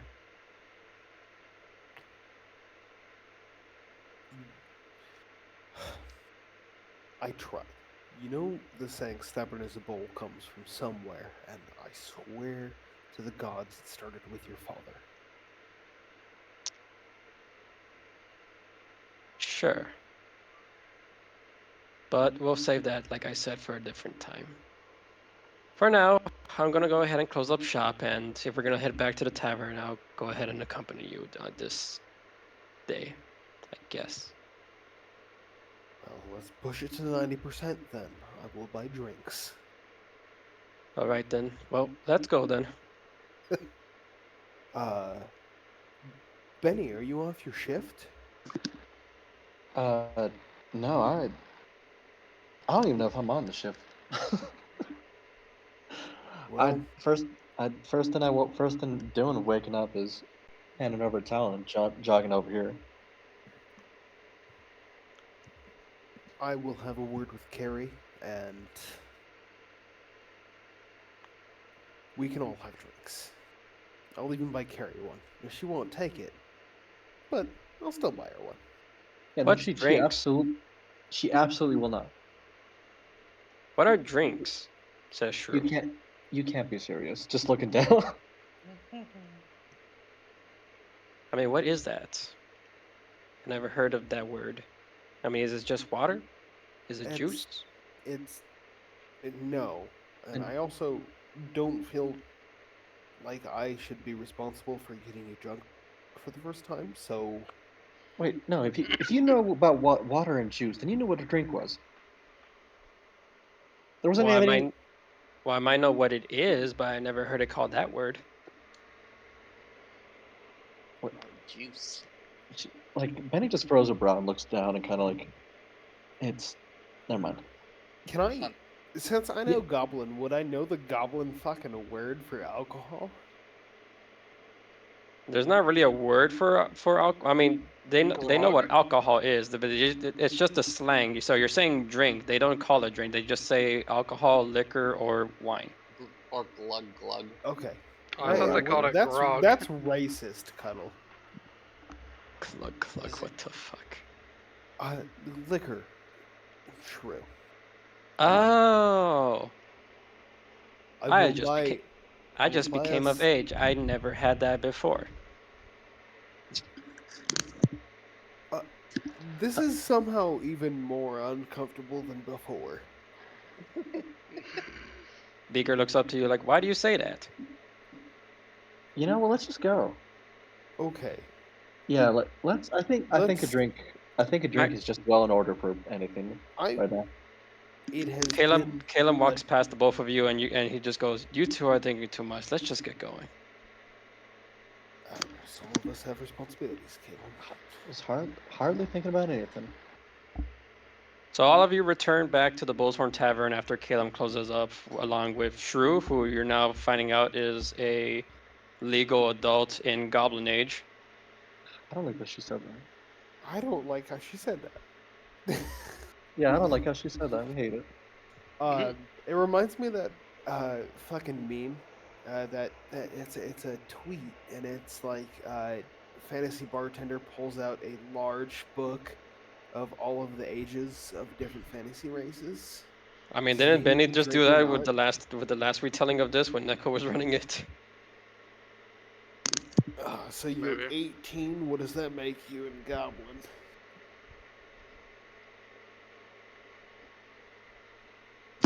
That makes me 60. No, I'm just kidding. We're putting her in a hole. Goblins operate on dog ears. Gotcha. They may as Anyway, well with how chaotic they are. anyway, was gonna say, and Baker is just strutting around with his new shiny self. And as you walk into the tavern, you see Ink in their bathrobe for whatever reason. Well, automatically averting the eyes because And you we're see a Carrie trying gentleman. to, and you see Carrie trying to tell them, Ink, can you put on your clothes, please? At least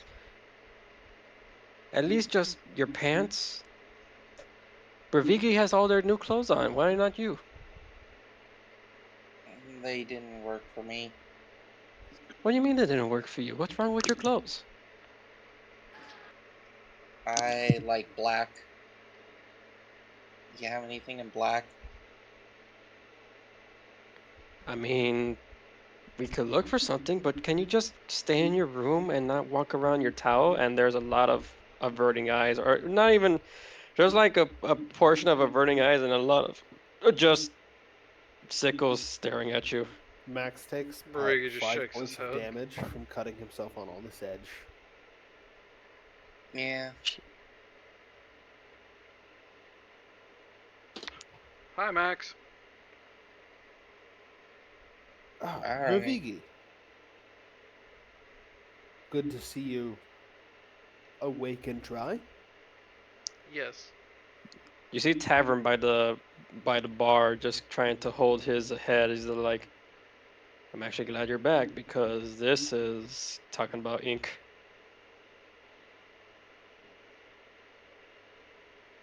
Well, foreign customs, all that. It's our duty to try to respect them as much as possible. And if they wish for black clothing, then we should try to find something to suit them. Bravigi like slowly kind of like raises his hand, not wanting to like interrupt anybody. I had Um, a question.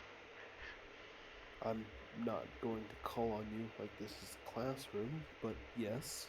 Oh, sorry. Habit. Uh, did you come from like the smith or like the local blacksmith? We came from Caleb's shop, who's somewhat of an artificer. He's got a talent for it. Oh, I even am an better. artificer. Wait, is he here? Did he like walk in behind them? He did. Yeah, He he was closed up his accompanying them. shop and came with us. Oh, Yep. I have a possible question and or experiment that I would like to pay for if possible. Yes. Uh, he looks around in his robes and he just realizes he swam here and he goes, "Shit! My water and ink is all. Damn it! I'm gonna have to redraw it."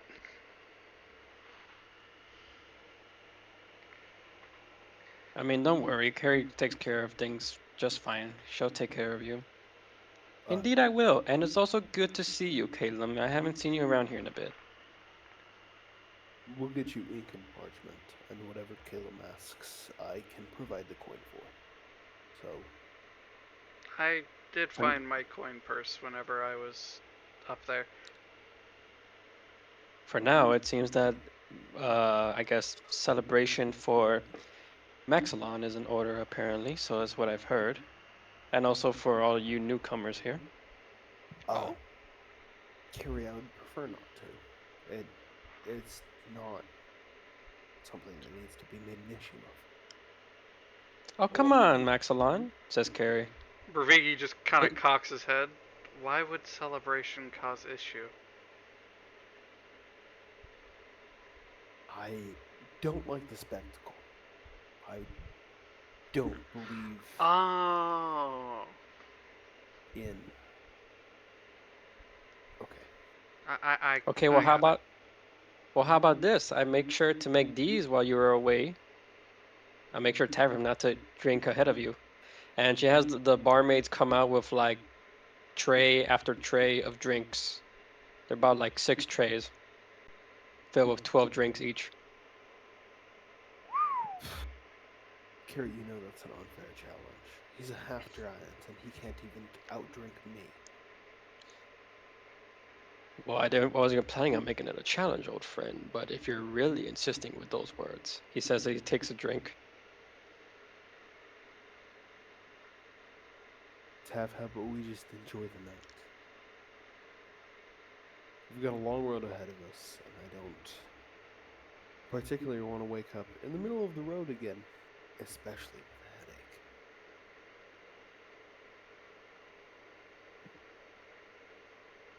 Let us enjoy the night indeed. I can't really drink because I don't really have a mouth. That's What? Bakers. Oh. Could we... No, that'd probably be a bad idea. Maybe. Never tried it before. Well... Can I try some? Says Shrew. We'll give Shrew like the littlest shot glass we have, just with some like light beer in it. Watertight. At this point, he's just like looking at Shrew, then looking at himself, looking at Shrew, looking at himself, and he's just like, holy fuck, I am a tall goblin. A shot glass for Shrew is like a regular sized cup. Oh my god, yeah, that's true. Mind if Ink gets some black clothes and come down looking like a proper god? Yes, go ahead. Yep, they'll eventually actually be wearing clothes. By the time you came out decent. You do know that that color actually doesn't give you any benefits to stealth, right? Blinks at them. Hey, let them wear what they want. That's Caleb talking. I thought that's what they were going for.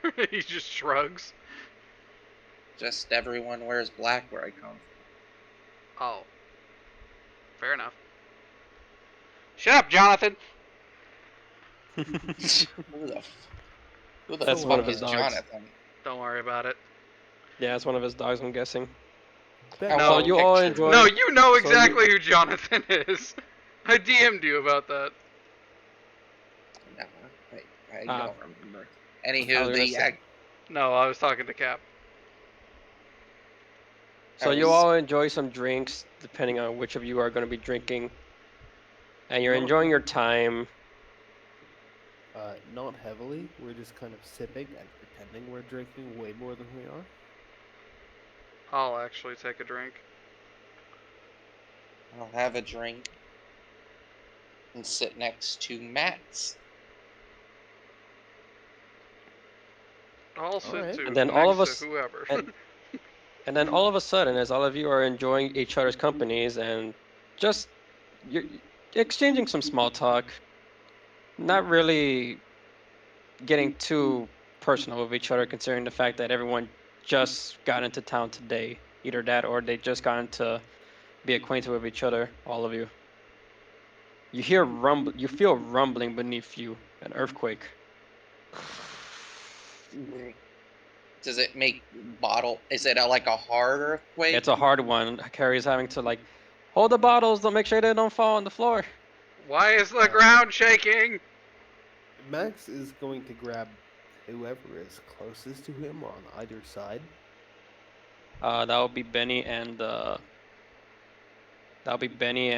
what you Ink. call it? Ink. Who? I was gonna say Caleb, but yeah, we'll go with Ink. Bold assumption. Ink did Oh spend his yeah. side down next to Max. Yep. And as so one of the does like one of the bottles fly off one of the shelves?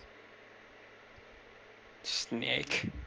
Okay, so who's sitting where? I would say that Beaker and True are sitting next to each other because I'm having to fill in. Benny. Definitely. Okay, so Max. Benny and Ink. So you have to hold on to Benny and Ink, and then I guess Tavern will be in like the far end of the bar. Same with He's a half giant. He can hold on to himself. He's fine. same with Caleb. Caleb's on the other end of the bar. He's mostly Minotaur. He's probably fine. By ground moving. And and the next thing you see is someone running into the tavern and says, like, "It's coming! Something's coming! Brace yourselves!" As they like they like jump down into like underneath a table, and the next thing you feel is like a freaking like fireball like land in the town. Is this normal? This is not normal. Ravigi holding onto a table. I don't think so. What about Just white knuckling a Who here- fucking table. Who here is going to be brave to look outside? You know it's gonna be Max. All right, so Maxilon, as you're holding on to Ink and Benny. Yeah, I'm like just gonna leave how? you right wait, there. wait. How are they holding on to Ink and Benny? He's not holding on to them when he goes to looks outside. Well, yeah, I know that, like, but like I didn't know when as he's going to the door, he's holding like what am I, a sack of potatoes? drags them down. Yeah, bringing them to the fight. So as you're running out and you're trying to find your footing as it's earthquaking, you notice that there is like a plume of smoke, like way off into the distance, and for the 4 years of war that you've been in, you could tell that area specifically where that giant column of smoke is coming from is from the heart of the world. And you see a bunch of like black fire go in different directions. Some do it in the tavern. You see a bunch of black fire start flying out from this black fume, and another one is reaching over to Rockfell, and it lands in the center of town.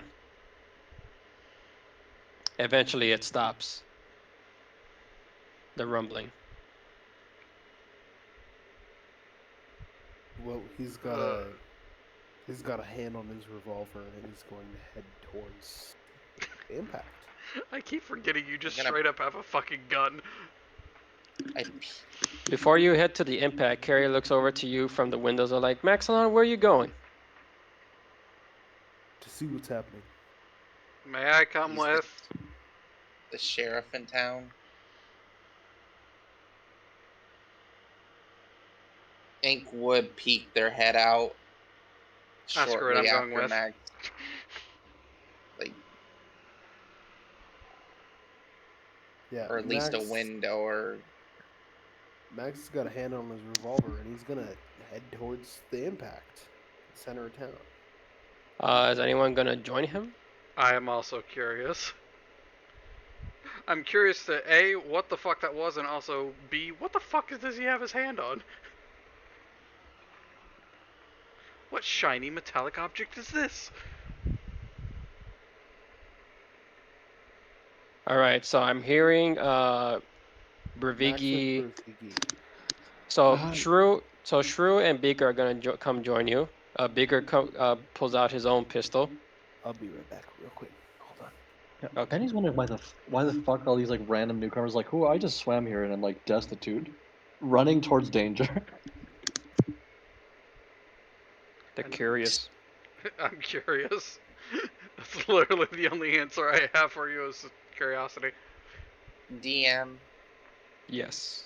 do I feel anything? Make me an Arcana. Okay.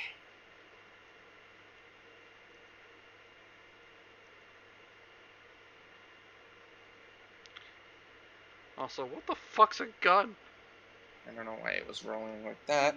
I mean, Lytera is technically like the Wild West. It's like medieval. I mean, medieval. It's like the Well, I was Industrial saying in Revolution. character, Right. I don't know if I know what a gun is.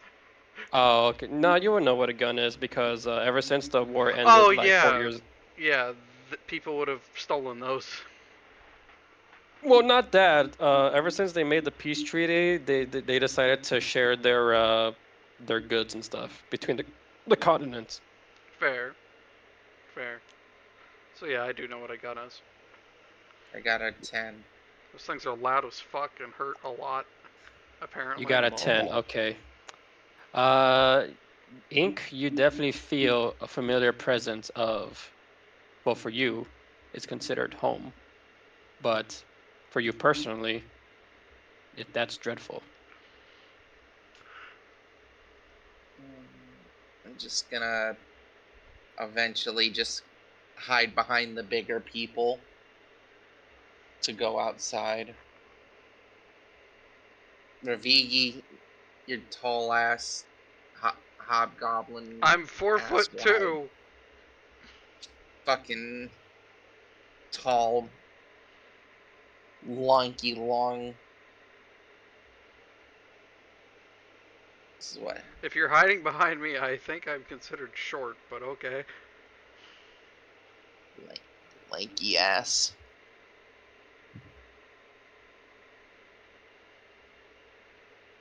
Fucking looking like a landlord from Smiling Friends.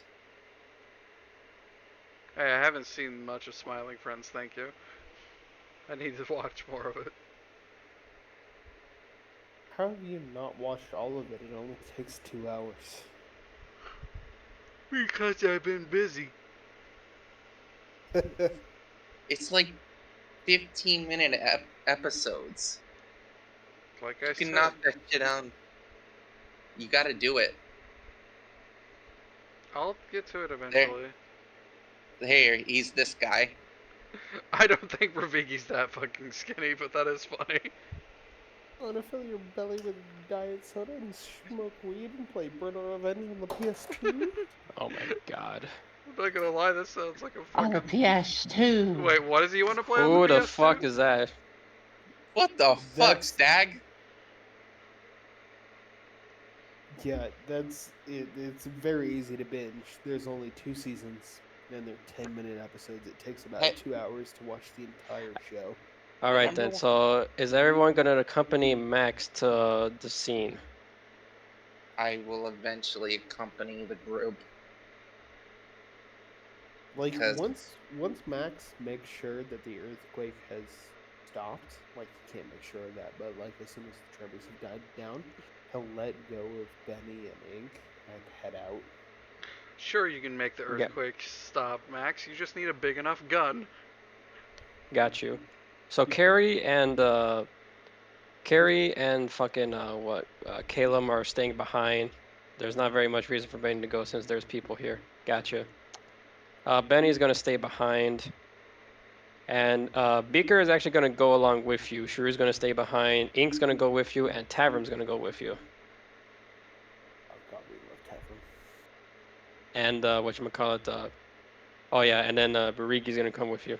I love how nobody can say his What? name. so fucking sheriff looking ass. He's a rusty. So about 5.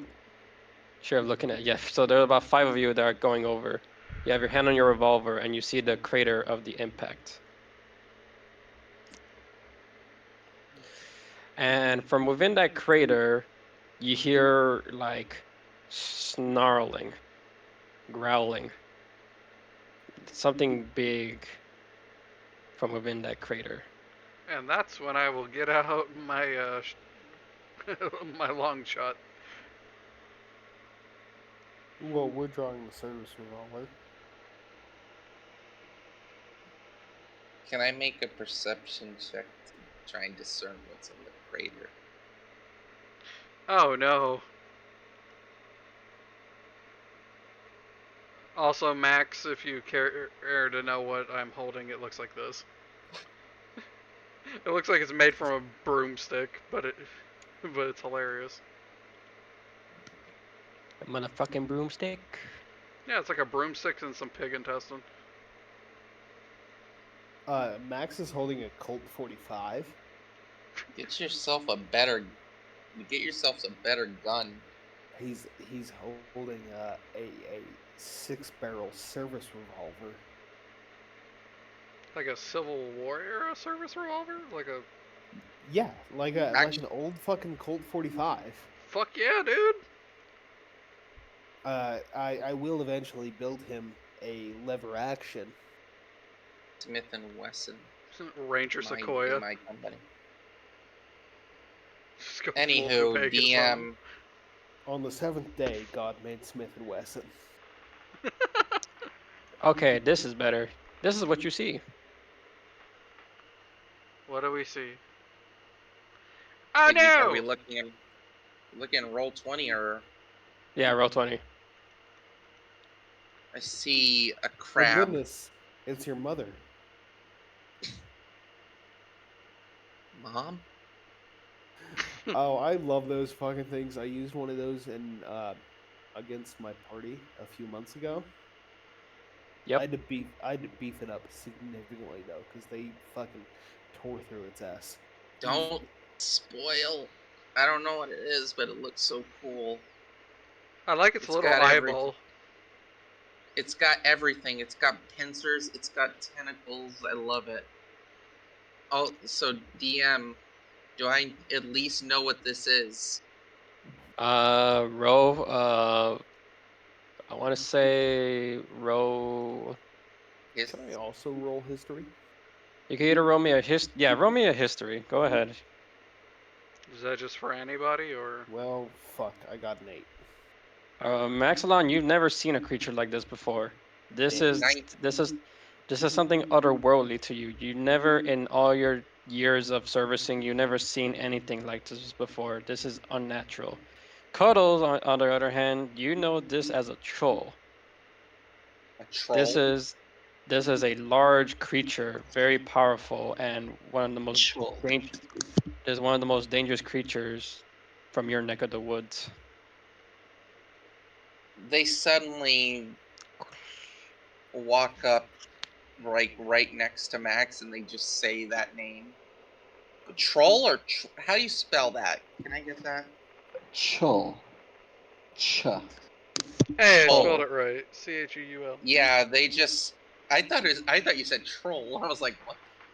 That's not a fucking troll. It's a chol, not a troll. I heard your C is a T. Anyway. It happens. And that is where we're going to end off the night.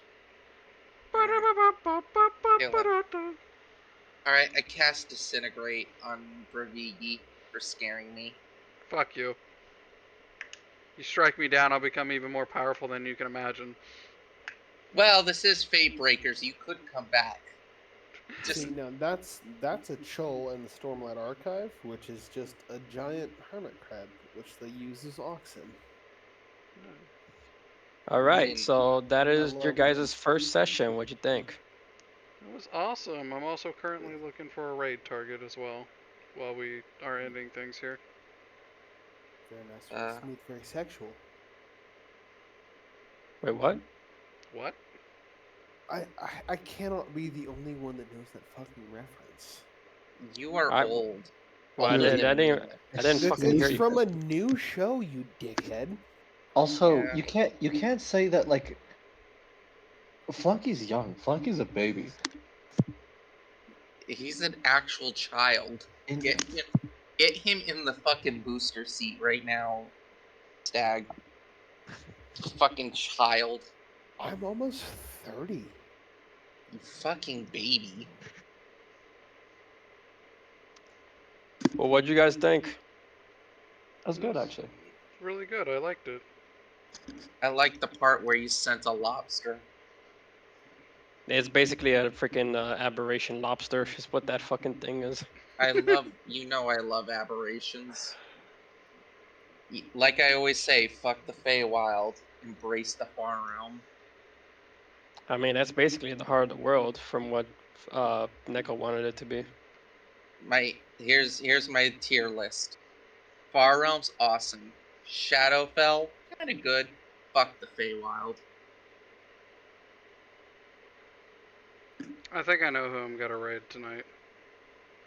Nice. I haven't got to raid this person yet, so I'm gonna raid him.